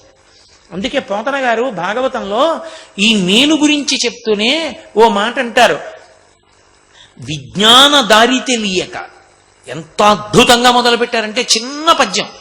విజ్ఞానం అనేటటువంటి దానికి అసలు దారే తెలియక అజ్జులు భగవద్వార్త తెలుపుటకు కాయ మనో వాక్కులు అజ్జులు యజ్ఞేశున కర్పింపక, ఆ యజ్ఞేశుడైనటువంటి పరమేశ్వరుడికి మనోవాక్కాయ కర్మలను అర్పించి భక్తితో శరణాగతి చేస్తే పొందవలసినటువంటి భక్తి చేత అసలు నేనుని తెలుసుకునేటటువంటి ప్రయత్నాన్ని మార్చేసి, ఇది మేమే చేసేయగలం అని సాధనకి కూర్చుంటే ఎక్కడ సాధ్యం అవుతుంది? ముందు చిత్తము శుద్ధి పొందుట కొరకు భగవంతుని భక్తితో ఆరాధించి వేదం ఎలా చెప్పిందో అలా ప్రవర్తించడం మొదలుపెట్టాలి. ఆయన మహాజ్ఞాని, బ్రహ్మమైపోయారు. అయిపోయారు కాబట్టి ఇంకా ప్రారబ్ధంగా శరీరాన్ని మోస్తున్నాను అని అనేక పర్యాయాలు చెప్పారు. అయినా ఆయన్ని చూసి సంధ్యావందనం మానేస్తున్నాను అన్నాడు ఒక ఆయన. ఆయనకి దేహబంధువే. వెళ్ళి చెప్పారు, అయ్యా ఆయన సంధ్యావందనం చెయ్యట్టన్నారు. పిలిచి అడిగారు, ఎందుకు చెయ్యమని అడిగారు. మీరు చెయ్యరు కదా, నేను చేయనన్నాడు. తప్పు, నువ్వు చేయకుండా ఉండకూడదు, నువ్వు చెయ్యి అని చెప్పారు. నారాయణ మొదలియారు అనుకుంటాను, నాకు పేరు గుర్తుంటే. ఆయన వచ్చి అన్నాడు, 40 ఏళ్ళు మీతో కలిసి ఉన్నాను, నాకు బదిలీ అయిపోయింది, వెళ్ళిపోతున్నాను, ఇంకా మిమ్మల్ని విడిచిపెట్టి ఉండలేను, మీకు దూరంగా ఎక్కడో ఉద్యోగం చేయాలన్నాడు. ఆయన నవ్వి అన్నారు, 40 ఏళ్ల నుంచి నాతో తిరిగిన నీకు నేను తిరువణ్ణామలైలోనే ఉన్నానని అర్థమైందనమాట అన్నారు. ఆ ఒక్క మాట అర్థమైతే గురువు ఏమిటో అర్థం అవుతుంది. వ్యోమవత్వ్యాప్త దేహాయ దక్షిణామూర్తయే నమః. ఆకాశమంత నిండిపోయినవాడు గురువు. గురువు ఎక్కడ లేడు? గురువు అంతటా ఉంటాడు. గురువు అంతటా ఉన్నాడు అన్ననాడే భయభక్తులు ఉంటాయి. మా గురువు గారు నిరంతరం నన్ను చూస్తూనే ఉంటారంటేనే నాకు భయం తప్ప, మా గురువు గారు నేను ఏం చేస్తే చూడొచ్చారనుకుంటే నేను ఎలా అయినా ప్రవర్తించవచ్చు. నువ్వు చేసేటటువంటి పని, నీ ప్రవర్తన దేని వలన కట్టుబడుతుంది అంటే 2 కారణములు. శాస్త్రమునందు భయము, గురువునందు భయము. ఈ 2 వదిలిపెట్టిన నాడు నువ్వు ఏదైనా చేసి ఏదైనా చేస్తున్నానని చెప్పచ్చు. నేను చాలా మంచి పని చేస్తున్నానని చెప్పి ఎంత అసహ్యకరంగానైనా చెయ్యొచ్చు. ఎందుకని? నీకు శాస్త్రం మీద భయమా, గురువు గారి మీద భయమా? నీకంటే మిమ్మల్ని అంటున్నాను అనుకోకండి, నన్ను నేను ప్రశ్నించుకుంటున్నాను. అదే గురువు గారి మీద భయం ఉందనుకోండి, నా గురువు అంతటా ఉన్నారు, నా గురువు నన్ను చూస్తున్నారు, నేనేం చేస్తున్నానో గురువుగారు గమనిస్తున్నారు. నన్ను తెలుసుకోలేనంత అమాయకుడు కాదు గురువు. గురువు గారు తెలుసుకోగలరు. గురువు గారు బ్రహ్మం. ఆయన తెలుసుకోకపోయినా ఆయనకి తెలిసిపోతుంది. ఎవరో చెప్పేస్తారు, ఏదో రకంగా తెలుస్తుంది గురువుగారికి. గురువుగారికి తెలియకపోవడం ఉండదు. అప్పుడు గురువు గారు పిలిచి, ఏరా ఇందుకా నేను నీకు ఉపదేశం చేసింది అని అడిగితే నేను ఏమని బతకనప్పుడు. కాబట్టి గురువుగారు చూస్తున్నారు కాబట్టి నేను గురువుగారు చూస్తే శబాష్, శుభం భూయాత్ అని నా గురువు సంతోషపడేట్టు నేను బతుకుతాను. శాస్త్రాన్ని చెప్పిన ఈశ్వరుడు చూస్తున్నాడు నేనేం చేస్తున్నానో. కాబట్టి ఎవడూ చూడలేదనుకోవడానికి అంతర్యామిగా ఆయనే ఉన్నాడు. నేను ఏం చేస్తున్నానో ఆయన చూస్తున్నాడు అనుకున్నప్పుడు నా ఇష్టం వచ్చినట్టు నేను చేయలేను, శాస్త్రం బట్టి నేను చేయగలను కదా. ఆయన ఎంత జాగ్రత్తగా, ఎంత బాగా ఎవరికి ఎలా ఏం మాట్లాడాలో అది మాట్లాడుతూ అంత అందంగా మాట్లాడేవారు. 40 ఏళ్లు నాతో ఉన్న నీకు నేను తిరువణ్ణామలైలోనే ఉన్నాననుకున్నావా అని అడిగారు. ఒక ఆయన విభూతి ఇచ్చి నేను అందరికీ రోగాలు నయం చేస్తానని తిరువణ్ణామలైలో దూరంగా కూర్చొని అందరికీ విభూతి ఇవ్వడం మొదలెట్టారు. పిచ్చి జనం అందరూ అక్కడికి పోయారు. పోయి విభూతి తెచ్చుకుంటున్నారు.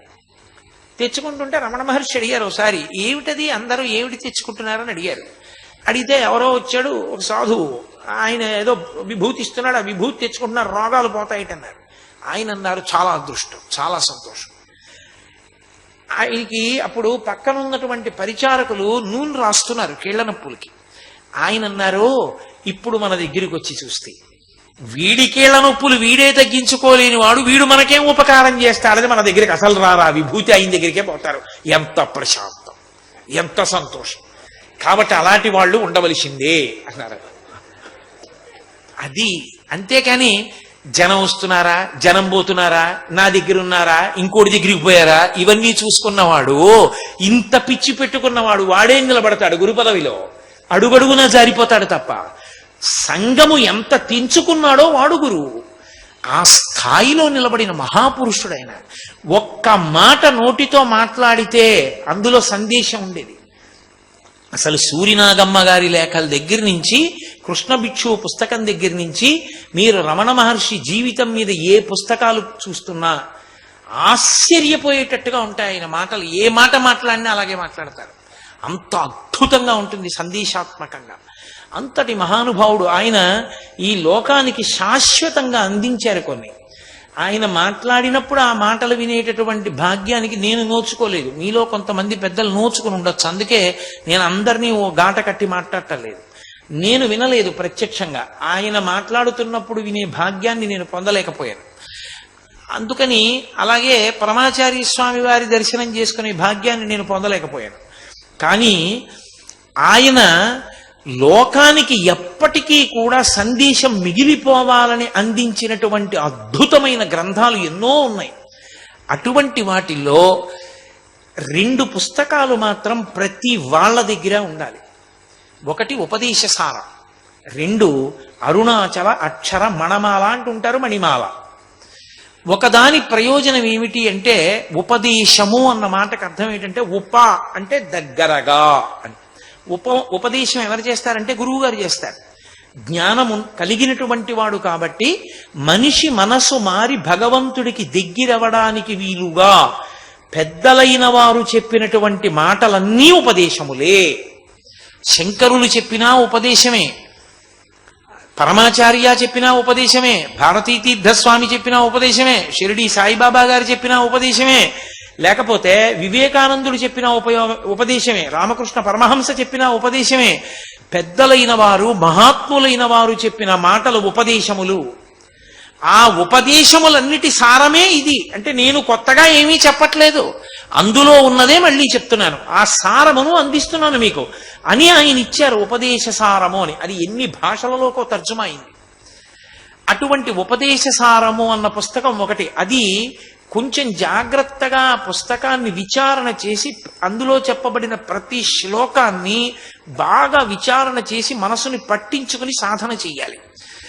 అది పై స్థాయిలో ఉంటుంది. అది అందరూ పట్టుకోగలుగుతారు, పట్టుకోలేకపోతారు. అందుకే బాగా కిందకు వచ్చేసారు రమణ మహర్షి ఒక పుస్తకానికి. ఆయన విరూపాక్ష గుహలో కూర్చుని ఉన్న రోజుల్లో కొంతమంది అంతేవాసులు ఆయన దగ్గరికి వెళ్ళి ఒక మాట అడిగారు. అయ్యా, మీరు మాకు ఏదైనా ఒక పాట లాంటిది రాసిస్తే మేము భిక్షకి వెడతాం, భిక్ష తీసుకురావడానికి వెడుతుంటాం తిరువణ్ణామలై వీధులకి.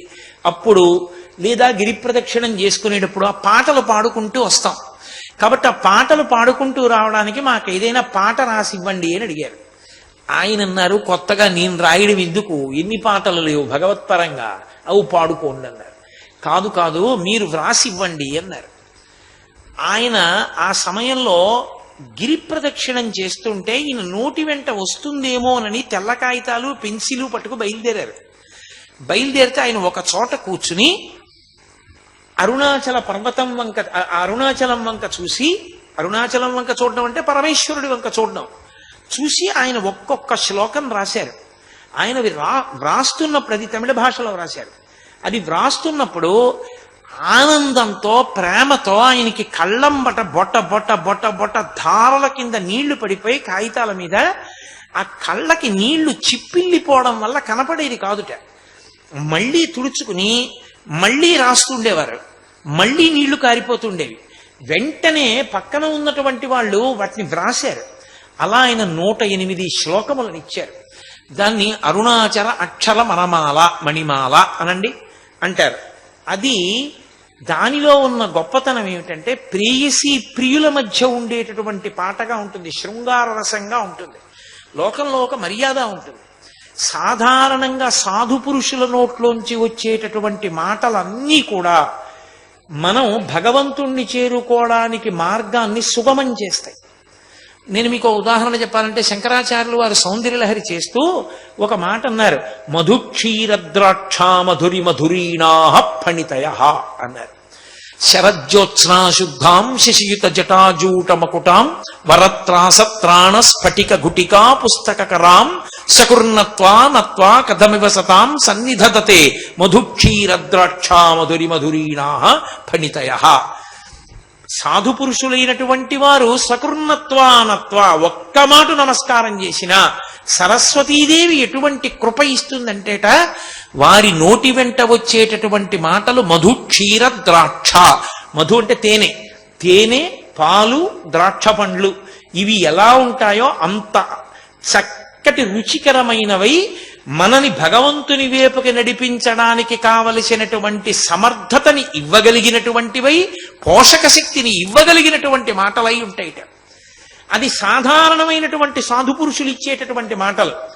కానీ సాధువులు కూడా వినవలసినటువంటి మాటలు సాధువుల యందు ఉత్తముడైనటువంటి సాధువు చెప్తాడు. అవి ఎలా ఉంటాయో తెలుసా? వాళ్ళు ప్రణయ గీతాలుగా చెప్తారు. పరమేశ్వరుణ్ణి ప్రియుడిగా స్వీకరించి తనని తాను తన జీవుణ్ణి కాంతగా భావన చేస్తారు. ఒక ప్రియురాలిగా భావన చేసి ఆయనతోటి పరమేశ్వరుడితోటి తనకి వివాహాన్ని కళ్యాణ ఘట్టాన్ని చెప్తూ ఆయనతో అనుబంధాన్ని కీర్తిస్తూ పాట పాడతారు. అందుకే కవీంద్రాణం చేత కమలవన బాలాతపరుచిం అంటూ భజంతే ఏ సంతః కతిచితరుణా మేవ భవతీం అంటారు. కతిచ తరుణా, ఎర్రటి సరస్వతీదేవి గురించి చెప్పారు. ఎరుపు రంజకత్వం. అందుకే ఆ శ్లోకాన్ని పూర్తి చేసేటప్పుడు కూడా గభీరాభిర్వాగ్భి వివిధ రతి రంజనమమి అంటూ అది రంజకత్వాన్ని ఇస్తుంది అంటారు శంకరాచార్యుల వారు. అది ఎర్రని లక్షణం కలిగినటువంటి సరస్వతీదేవి. ఎర్రని సరస్వతీదేవి అంటే ఆమె అనుగ్రహాన్ని ఎవరు పొందారో అటువంటి వాళ్ళు అదిగో ఆ ప్రణయ సంబంధమైనటువంటి గీత రచన చేయగలుగుతారు. అది లౌకికమైన ప్రణయం కాదు, అర్థం లేనటువంటి కామంతో కూడుకున్నటువంటి లౌకికమైన ప్రేయసీ ప్రియుల మధ్య జరిగేటటువంటి వృత్తాంతములకు సంబంధించినటువంటి గేయం కాదు. అది విరించి ప్రేయస్యాదరుణలహరి అని, ఆ విరించి ప్రేయస్య బ్రహ్మగారి యొక్క ప్రేయసి అయినటువంటి సరస్వతీదేవి ఎర్రని రూపాన్ని పొంది 8 చేతులతో ఉంటుంది. అది ధనుర్బాణం పాశం శృణిమపి దధానాకరతలై, ఒక చేతిలో ధనస్సు 5 పుష్పబాణములు, ఒక చేతిలో అంకుశం, ఒక చేతిలో అమ్మవారి చేతిలో ఉండేటటువంటి పాశం. అది కాకుండా మిగిలిన 4 చేతుల్లోనూ ఒక చేతిలో పుస్తకాలు, ఒక చేతిలో అక్షమాల, ఒక చేతిలో అభయముద్ర, ఒక చేతిలో వరదముద్ర. 8 చేతులతో ఉన్నటువంటి ఎర్రని సరస్వతీదేవి యొక్క అనుగ్రహము ఎవరికి కలిగిందో వారు మాత్రమే పరమోత్కృష్టమైన సాధువులై, వారు లోపల జ్వలించిపోతున్నటువంటి జ్ఞానాగ్ని పర్వతమై, పరమేశ్వర స్వరూపమై, పరమేశ్వరుడితోటి ప్రణయాన్ని అపేక్షిస్తూ భగవంతుణ్ణి ప్రియుడుగా తమ జీవుణ్ణి ప్రియురాలిగా భావన చేస్తూ అద్భుతమైనటువంటి స్తోత్రాన్ని, అద్భుతమైనటువంటి పాటలని ఇవ్వగలుగుతారు. రమణ మహర్షి అటువంటి స్థాయిలో అరుణాచలేశ్వరుణ్ణి భర్తగా, తన జీవుణ్ణి భార్యగా, ప్రియురాలిగా భావన చేస్తూ అరుణాచలేశ్వరుణ్ణి పిలుస్తూ ఇచ్చినటువంటి పుస్తకం అరుణాచల అక్షరమణమాల. అది 108 శ్లోకాలతో ఉంటుంది. ఇప్పటికీ రమణాశ్రమంలో కానీ అరుణాచలంలో కానీ సాధారణంగా ఏం చేస్తారంటే ఆ అరుణాచల అక్షరమణిమాలలోంచి ఒక శ్లోకం చదువుతారు. ఒక శ్లోకం చదివేటప్పుడు ఒకరు చదువుతారు. మిగిలిన వాళ్ళందరూ ఏం చేస్తారంటే అరుణాచల శివ అరుణాచల శివ అరుణాచల శివ అరుణాచల అంటారు. 3 మాటలు అరుణాచల శివ అని, 4వ మాట అరుణాచల అంటుంటారు. భగవాన్ రమణులు శరీరంతో ఉన్న రోజుల్లో కూడా ఆయన కార్తీక దీపాన్ని చూస్తూ కూర్చునుంటే ఆ పక్కన ఉన్నటువంటి వాళ్ళందరూ అంత్యవాసులు కొంతమంది శ్లోకం చెప్పేవారు, మిగిలిన వాళ్ళందరూ ఆ నామాలు చెప్తుండేవారు. అలాంటివి 108 శ్లోకాలు తమిళ భాషలో రచించారు. దాన్ని ఒకప్పుడు ఆయన శిష్యులు వచ్చి అడిగారు, దీని ప్రయోజనం ఏమిటని అడిగారు. ఆయన ఒక్కటే మాట చెప్పారు, దీని ప్రయోజనం దీన్ని చదవడం వల్ల కలుగుతుందన్నారు. ఉపదేశసారం చదివితే కలిగేది కాదు, అర్థం అవ్వాలి. అరుణాచల అక్షరమణమాల అర్థం అవ్వక్కర్లేదు, చదివితే చాలు, పాడితే చాలు. అది పాడితే చాలు పరమేశ్వరానుగ్రహం కలుగుతుంది. ఉపదేశసారం విన్నవాడు, అర్థం చేసుకున్నవాడు ఏమవుతాడో అరుణాచల అక్షర మణిమాలని పరమేశ్వరుడి కంఠంలో వేసినవాడు కూడా అదే స్థితిని పొందుతాడు. అంటే దానికి అధికార భేదం లేదు. చాలా తేలికగా హాయిగా ఆ శ్లోకం చదవడం, 4 మాటలు అరుణాచల శివ అని అరుణాచల శబ్దం వచ్చేటట్టుగా కీర్తన చేయడం. అంత గొప్ప శ్లోకాలు ఇవ్వగలిగిన వాళ్ళు సాధువులు కూడా అవి చదువుకునేటట్టుగా అటువంటి రచన చెయ్యగలిగిన వాళ్ళు ఉత్తములైన సాధువులు అని శంకర భగవత్పాదులు నిర్ధారించారు సౌందర్యలహరిలో. కవీంద్రాణం చేత కమల వన బాలాతపరుచిం అన్న శ్లోకంలో. కాబట్టి భజంతే ఏ సంతః అంటారు. భజంతే ఏ సంతః, సంతః అంటే సత్పురుషులు అని. భజంతే అటువంటి వాళ్ళ శ్లోకాల్ని సాధు పురుషులైనటువంటి వారు కూడా భజంతి భజిస్తూ ఉంటారు, చదువుకుంటూ ఉంటారు. అటువంటి శ్లోకం చెప్పగలగాలి అంటే కతిచదరుణామేవ భవతీం, ఆ ఎర్రని సరస్వతీదేవి యొక్క అనుగ్రహం ఉన్నవాడు తప్ప అసలు అటువంటి శ్లోక రచన చెయ్యలేడు. వాడు మహాభక్తి తత్పరుడై గొప్ప జ్ఞాని అయితే తప్ప ఇవ్వలేడు అని శంకర భగవత్పాదుల యొక్క నిర్ధారణ సౌందర్యలహరిలో. అటువంటి స్థితిలో అందుకే ఆయన ఓ మాట అన్నారు, గభీరాభిర్వార్భి వివిధదతి సంత రంజనమమీ అని.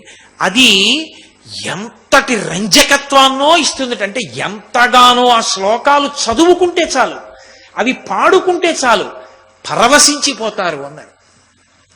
అటువంటి అరుణాచల అక్షర మణిమాల ప్రతి వాళ్ళ ఇంట్లోనూ ఉండాలి. చక్కగా దాన్ని తరువాతి కాలంలో ఏం చేశారంటే అది పాడుకోవడమే ప్రయోజనం కనుక కేవలం పాడుకోవడానికే కాదు, చక్కగా దాన్ని భాష తెలియకపోయినా తెలుసున్న భాషలో పాడుకోవడానికి వీలుగా తెలుగు భాషలోకి అనువాదం చేశారు. తెలుగు భాషలోకి అనువాదం చేసి వచ్చే ఆ శ్లోకాలు, అది మనకి అదృష్టం. ఆంధ్రదేశంలో ఉన్న వాళ్ళు కూడా అంత పటిమ కలిగినటువంటి ఆ శ్లోకాల్ని చదువుకోవచ్చు.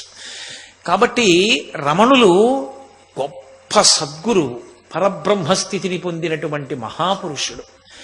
ఆయన నోటి వెంట వచ్చిన ఎంతటి ఎంతగానో ఆ శ్లోకాలు చదువుకుంటే చాలు, అవి పాడుకుంటే చాలు పరవశించిపోతారు అన్నారు. అటువంటి అరుణాచల అక్షర మణిమాల ప్రతి వాళ్ళ ఇంట్లోనూ ఉండాలి.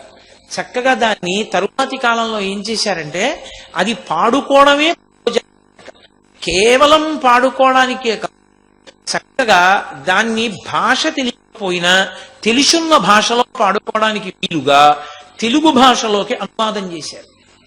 తెలుగు భాషలోకి అనువాదం చేసి వచ్చే ఆ శ్లోకాలు, అది మనకి అదృష్టం. ఆంధ్రదేశంలో ఉన్న వాళ్ళు కూడా అంత పటిమ కలిగినటువంటి ఆ శ్లోకాలని చదువుకోవచ్చు. కాబట్టి రమణులు గొప్ప సద్గురు, పరబ్రహ్మస్థితిని పొందినటువంటి మహాపురుషుడు. ఆయన నోటి వెంట చదువుకోకపోతే, ఆయన నోటి వెంట వచ్చిన మాటలు వినకపోతే, శ్రద్ధగా పరిశీలించకపోతే కోల్పోయినట్టు. మహాపురుషుల ప్రయోజనం ఒక వ్యక్తి, మీరు తిరువన్నామలై పెట్టరు, ఏ ఊరు వెళ్ళరు, నోరు విప్పి మాట్లాడరు, మీకు ఎప్పుడు మాట్లాడాలందో అప్పుడు ఎప్పుడో ఒక్క మాట మాట్లాడతారు.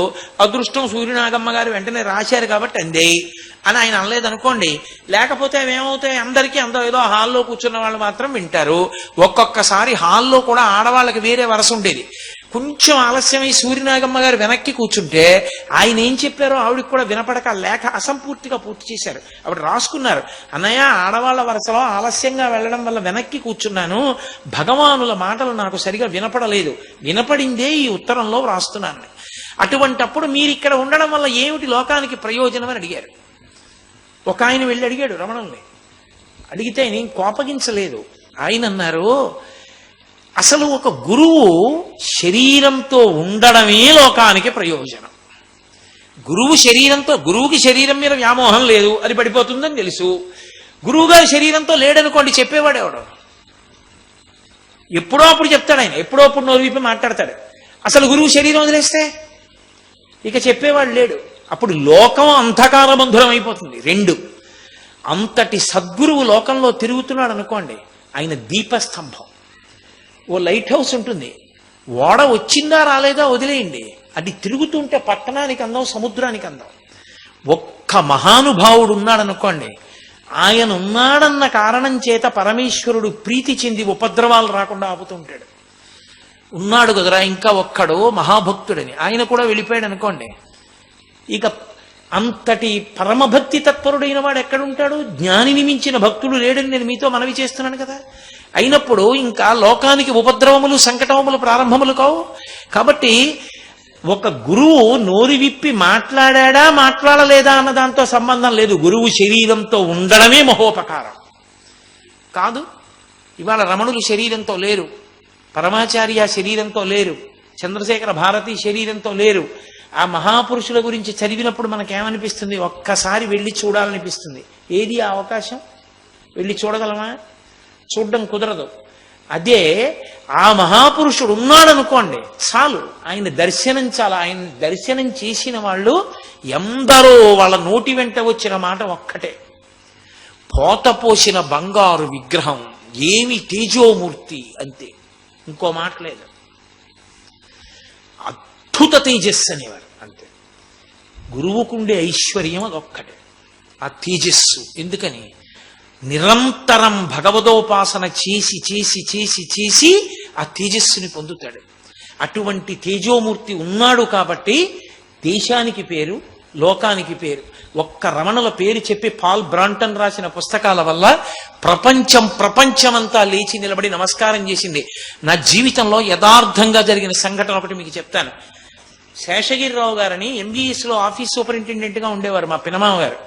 ఒకసారి నేను ఆయన కలిసి అరుణాచలం వెళ్ళాం. అరుణాచలం వెడితే అరుణాచలంలో మేము కొండ మీద తిరుగుతున్నాం. అంటే ఆ రోజున మాకు ఒక విచిత్ర సంఘటన ఒకటి కనపడింది. ఒక పాలవాడు ఒకడు వస్తున్నాడు. అతన్ని ఎక్కడికి వెళ్ళి వస్తున్నావా లోపలికి అని అడిగాం. అడిగితే మీరు వెళ్ళలేరు, ఆ లోపల గుహ ఉంది, ఆ గుహలో ఒక యోగి ఉన్నాడు, ఆయన తపస్సు చేస్తూ ఉంటాడు, ఆయన గోల్డ్ అవి ఇంతంత పెరిగిపోయి ఉంటాయి, పాలు పోసి ఓ చిన్న పిడతలో అక్కడ పెడతాను, మర్నాడు కూడా ఉంటే తాగలేదు, పిడతలో లేకపోతే తాగాడు. నా జన్మ సౌభాగ్యం అని అందులో పోస్తుంటాను, నేను ఎప్పుడు మాట్లాడలేదు, కానీ సూర్యుళ్ళ ఉంటాడు ఆయన, అక్కడ తపస్సు చేసుకుంటూ ఉంటాడు అన్నాడు. ఈలోగా ఒక క్రిస్టియన్స్ ఇద్దరు ఆడవాళ్ళు వస్తున్నారు. వాళ్ళు ఏదో పశ్చిమ దేశాల నుంచి వచ్చారు. వాళ్ళిద్దరి మెళ్ళో సిలువలు ఉన్నాయి. ఎవరి మతమైనా గొప్పదే, ఎవరి మతమైనా పాడు చేయమని, ఎవరి మతమైనా పాడైపోమ్మని చెప్పదు. మనిషి దాన్ని అర్థం చేసుకుని ఉన్నతిని పొందడంలో ఉంటుంది అంతే. కాబట్టి వాళ్ళిద్దరు వస్తున్నారు అరుణాచలం పర్వతం మీద. వస్తుంటే నేను మా పినమామ గారు నిలబడ్డాము. వాళ్ళు మమ్మల్ని చూసి ఇలా నమస్కారం చేశారు, నేను నమస్కారం చేశాను. మా పినమామ గారు ఇలా షేక్ హ్యాండ్ ఇచ్చారు. వాళ్ళకి ఇస్తే వాళ్ళు ఇవ్వలేదు. వాళ్ళు ఇవ్వకుండా అన్నారు, you are really very very very lucky only for the reason that you have born in a country like India where the Arunachala mountain exists and where a maharshi like Sri Ramana has lived for decades and decades, but we are unlucky that we have born in a remote country in western place and we don't have Arunachala, we did not see Ramana Maharshi, we don't have the opportunity to enter into the ashrama and stay there for a couple of days. Every year or every month we can't come, but you can come and stay here. You can see all these holy places. You are a very lucky man. So we don't want to shake our hands with you. We just salute to you for your luck. మీరు చాలా అదృష్టవంతులు, ఈ దేశంలో పుట్టారు. మీరు ఎప్పుడో అప్పుడు ఇక్కడికి వస్తూ ఉంటారు. అరుణాచల పర్వతానికి గిరి ప్రదక్షిణం చేస్తారు. ప్రపంచానికి దిక్సూచి అయినటువంటి భగవాన్ రమణులు పుట్టిన ప్రదేశానికి ప్రదక్షిణం చేస్తారు. ఇక్కడ కూర్చుంటారు. మేము ఎక్కడో పశ్చిమ దేశాల్లో పుట్టాం, అక్కడి నుంచి ఇక్కడికి వచ్చాం. ఇక్కడికి వచ్చి ఇక్కడ కొన్నాళ్ళు ఉండి వెళ్ళిపోతాం. మీరు వచ్చినట్టు ఒక్క రాత్రిలో ఒక్క పగల్లో మేము రాలేం. మీరు భాగ్యవంతులు, మీతో మేము షేక్ హ్యాండ్ ఇవ్వం, మీకు మేము నమస్కరిస్తామని నమస్కారం చేసి వెళ్ళిపోయారు. వాళ్ళ సంస్కారానికి తెల్లబోయాను నేను నిజంగా. ఇప్పటికీ మీరు రమణాశ్రమానికి వెళ్ళండి, ఎంతమంది విదేశీయులు వాళ్ళు చీరలు కట్టుకుని ఆడవాళ్ళు వడ్డన చేస్తారు. ఇంతంత బొట్లు పెట్టుకుని ఆ దగ్గర గదులు తీసుకుని గదుల్లో ఉండి రమణాశ్రమానికి వచ్చి వాళ్ళు విశేషమైనటువంటి ధ్యానంలో సాధన చేస్తారు. సిగ్గుపడుతూ చెప్పుకోవలసిన విషయం ఏమిటంటే, కాసేపు ఇలా ఆసనం వేసి కూర్చోరా అంటే మనం కూర్చోలేం. వెన్నుపాము నిటారుగా పెట్టి ధ్యానం చేయరా అంటే చేయలేం. కాసేపు కుర్చీలో కూర్చుని ఉపన్యాసం వినరా అంటే పావు గంటకోసారి మెడ వెనక్కి పాడేస్తాం. అంత నిద్ర చచ్చుగుణం. దానికి తోడు దరిద్రం ముందు వరుసల్లో కూర్చుంటాం. సిగ్గు ఉండదు అలా ప్రవర్తించడానికి. ఇన్ని జాడ్యాలున్న వాళ్ళం మనం. కానీ ఎక్కడో విదేశాల నుంచి వచ్చి రమణాశ్రమంలో ధ్యానంలో విదేశీయులు కూర్చునేటటువంటి విధానం చూస్తే మనం ఎంత గొప్ప సంస్కృతికి వారసులమో చూసుకుని మనం సిగ్గుపడిపోవలసి ఉంటుంది. నేను రమణాశ్రమానికి వెళ్ళినప్పుడు చూస్తుంటాను, ఉదయం వేదపారాయణకు వస్తారు వాళ్ళు. మళ్ళీ బెల్ కొట్టినప్పుడు టిఫిన్కి ఎడతారు. వచ్చి మళ్ళీ ఇలా కూర్చుంటే, ఇలా కూర్చున్న వాళ్ళు అలాగే కూర్చుని మధ్యాహ్నం వరకు ధ్యానం చేస్తారు. మెడిటేషన్ హాల్లోకి వెళ్ళి చూస్తే పిన్ డ్రాప్ సైలెన్స్ అంటారే, అంత నిశ్శబ్దంగా ఉంటారు. అంత జాగ్రత్తగా సాధన చేస్తారు. పాల్ బ్రాంటన్ రాసుకున్నాడు, వెళ్ళిపోబోయాడు, ఇక్కడ దొరకలేదు శాంతి అని. మహర్షి గుచ్చి చూశారంతే. ఆ మౌనం ఆ చూపుల్లో అందింది. ఆయన పుస్తకాలు రాసిన తర్వాత ప్రపంచవ్యాప్తంగా రమణ వైభవం తెలిసింది. మహాశివరాత్రి నాడు ఆయన విరూపాక్ష గుహలో కూర్చుంటే దక్షిణామూర్తి స్తోత్రానికి వ్యాఖ్యానం చెప్పమన్నారు. ఆయన అలాగే కూర్చుని నోరు విప్పకుండా అలా చూశారు అందరి వంక 4 గంటలు. 5 నిమిషాలు కాదు, నిమిషం కాదు, అందరు అలా చూస్తూ ఉండిపోయారు. 4 గంటలు అయిపోయాక విరూపాక్ష గుహలో కూర్చున్న వాళ్ళందరికీ దక్షిణామూర్తి స్తోత్ర వ్యాఖ్యానం తెలిసిపోయింది. నోరు విప్పకుండా దక్షిణామూర్తిలా మౌనంతో వ్యాఖ్యానం చేశారు. అంతటి మహాత్ముడు, కారణజన్ముడు, అపర సుబ్రహ్మణ్యుడు, అంతటి మహానుభావుడు. నేను ఎంత చెప్తే పూర్తవుతుంది రమణతత్వం? తినబోతూ ఉండగా రుచి ఎందుకు? మీరు ఎలాగో అరుణాచలం వెళ్ళబోతున్నారు, గిరి ప్రదక్షిణం చెయ్యబోతున్నారు, రమణాశ్రమంలో ప్రవేశించబోతున్నారు. చక్కగా చూడండి ఆ మెడిటేషన్ హాలు, రమణ బావి, ఆయన శరీరం విడిచిపెట్టినటువంటి గది. అక్కడే వాళ్ళ తమ్ముడు ఆ నాగసుందరం గారు సన్యాసం స్వీకరించి నిరంజనానంద స్వామి మఠాన్ని ఆ స్థితికి తీసుకొచ్చిన వారు. వారి కొడుకు వెంకటరామన్ గారే రమణ మహర్షి యొక్క అంత్యేష్టి సంస్కారం అంతా చేశారు. ఆ మహానుభావులు ఎంతమందో absorbed in to the lotus feet of Arunachala అని బోర్డ్స్ ఉంటాయి. ఎంతమందో రమణాశ్రమానికి వచ్చి ఆ కొండలోకి చేరిపోయారు. అంతమంది తరించిపోయారు. ప్రపంచానికి అంతటికి నువ్వెవరో తెలుసుకో అన్న ఒక్క మాటతో అంత గొప్ప సందేశాన్ని ఇచ్చారు. అంతటి సజీవ గురువు రమణ మహర్షి అంటే. అటువంటి అరుణాచల క్షేత్రం ఒక రాత్రి ప్రయాణం చేస్తే తెల్లవారేటప్పటికి 9-10 అయ్యేటప్పటికి వెళ్ళిపోగలిగినంత దగ్గరలో అటువంటి క్షేత్రం ఉన్న చోట పుట్టగలగడం మన జన్మాంతర స్కృతం. అటువంటి దేశంలో మనం పుట్టి వాళ్ళందరూ అలా పొంగిపోతుంటే గ్రీన్ కార్డు పోతుందని చెప్పి కడుపుతో ఉన్న వాళ్ళు అమెరికాలో పురుళ్ళు పోసుకునే దౌర్భాగ్య స్థితికి వాళ్ళ జాతి జారిపోయింది. ఎంత మనం నిర్భాగ్యమైన స్థితిలో ఉన్నామో, వేదభూమి కర్మభూమి అని విమానం దిగుతూ ముట్టుకుని నమస్కరించి మట్టి తీసి తల మీద వేసుకుని విదేశీయులు దిగుతున్నారు. అమెరికా గ్రీన్ కార్డు పోతుందని, ఇక్కడికి వచ్చిన పిల్ల కడుపుతో ఉందని తెలిస్తే పుట్టగానే గ్రీన్ కార్డు వస్తుందని పురిటికి ఎగరేసుకుంటూ తల్లిదండ్రులు కూడా బయలుదేరి విమానంలో అమెరికా వెళ్తున్నారు. అంత దారుణమైన స్థితికి ఇవాళ మనం జారిపోయాం. నాకేం మొహమాటం లేదు ఉన్నట్టు చెప్పడానికి. కాబట్టి ఆ స్థితి మారవలసి ఉంటుంది. నిన్న శోభానాయుడు గారు కూడా తల కొట్టుకున్నారు. కూచిపూడి నృత్యానికి అమెరికాలో ఉన్న ఆదరణ ఇవాళ ఇక్కడ లేదండి. టీవీ సీరియల్కి సినిమాకి ఈ రెండిటికే ప్రాధాన్యం.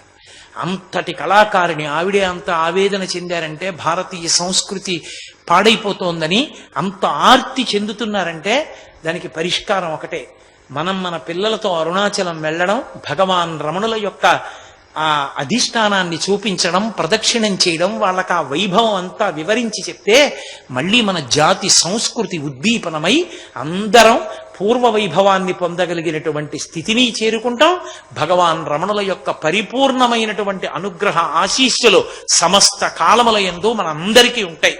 నేను ఈ మాటతో పూర్తి చేస్తూ, నేను మీకు మాట ఇచ్చాను కాబట్టి నేను అరుణాచల అక్షర మణమాల తీసుకొచ్చాను. ఇవాళ నేను ఈ మణిమాలలోంచి 11 శ్లోకాలు చెప్తాను. ఎందుకంటే సంప్రదాయంలో ఏం చేస్తారంటే కనీసం 11 చదువుతారు. 11 శ్లోకాలు చదువుతాను. నేను మీకు తమిళంలో ఉన్నది చదివినా దానివల్ల ఉపయోగం ఏముంది? ఏమీ అర్థం కాదు. తెలుగులో శ్లోకం చదివాను అనుకోండి, కొంతలో కొంత భావం అర్థమవుతుంది. కాబట్టి తెలుగు చేయబడినటువంటి శ్లోకాన్ని చదువుతాను. నేను శ్లోకం చదువుతాను, మీ అందరూ ముక్త కంఠంతో, అంతకన్నా మనకు అదృష్టం ఇంకోటి లేదు, రమణులు పరవశించిపోతారు. ఆయన ప్రాణోత్క్రమణం అవుతున్నప్పుడు కూడా ఆనామమే పలికారు అందరూ. ఆనామమే వింటూ ఆనంద భాష్పాలు కారుస్తూ శరీరాన్ని వదిలిపెట్టారు. ఇంత గొప్ప భగవానుల గురించి మనం మాట్లాడుకున్నందుకు చక్కగా మనందరం ఆ నామాన్ని చెప్పుకుంటే సాయిబాబా గారు, రమణ మహర్షి పరవశించిపోతారు. ఆ వాళ్ళ అనుగ్రహమే మనకి శ్రీరామ రక్ష. కాబట్టి నేను ఒక్క 11 శ్లోకాలు చెప్తాను. మీ అందరూ కూడా నేను చెప్పినటువంటి ఆ నామాన్ని చెప్పండి. అరుణాచల శివ అరుణాచల శివ అరుణాచల శివ అరుణాచల. అరుణాచలమనుచు స్మరించు వారల అహము నిర్మూలింపు అరుణాచల. అరుణాచల శివ అరుణాచల శివ అరుణాచల శివ అరుణాచల. అరుణాచల అందసుందరముల వలె చేరి నేను నీ యంద భిన్నమై అరుణాచల. అరుణాచల శివ అరుణాచల శివ అరుణాచల శివ అరుణాచల. లోదూరిలాగి మీలో గుహను చేరగా అమరించితేమొకో అరుణాచల. అరుణాచల శివ అరుణాచల శివ అరుణాచల శివ అరుణాచల.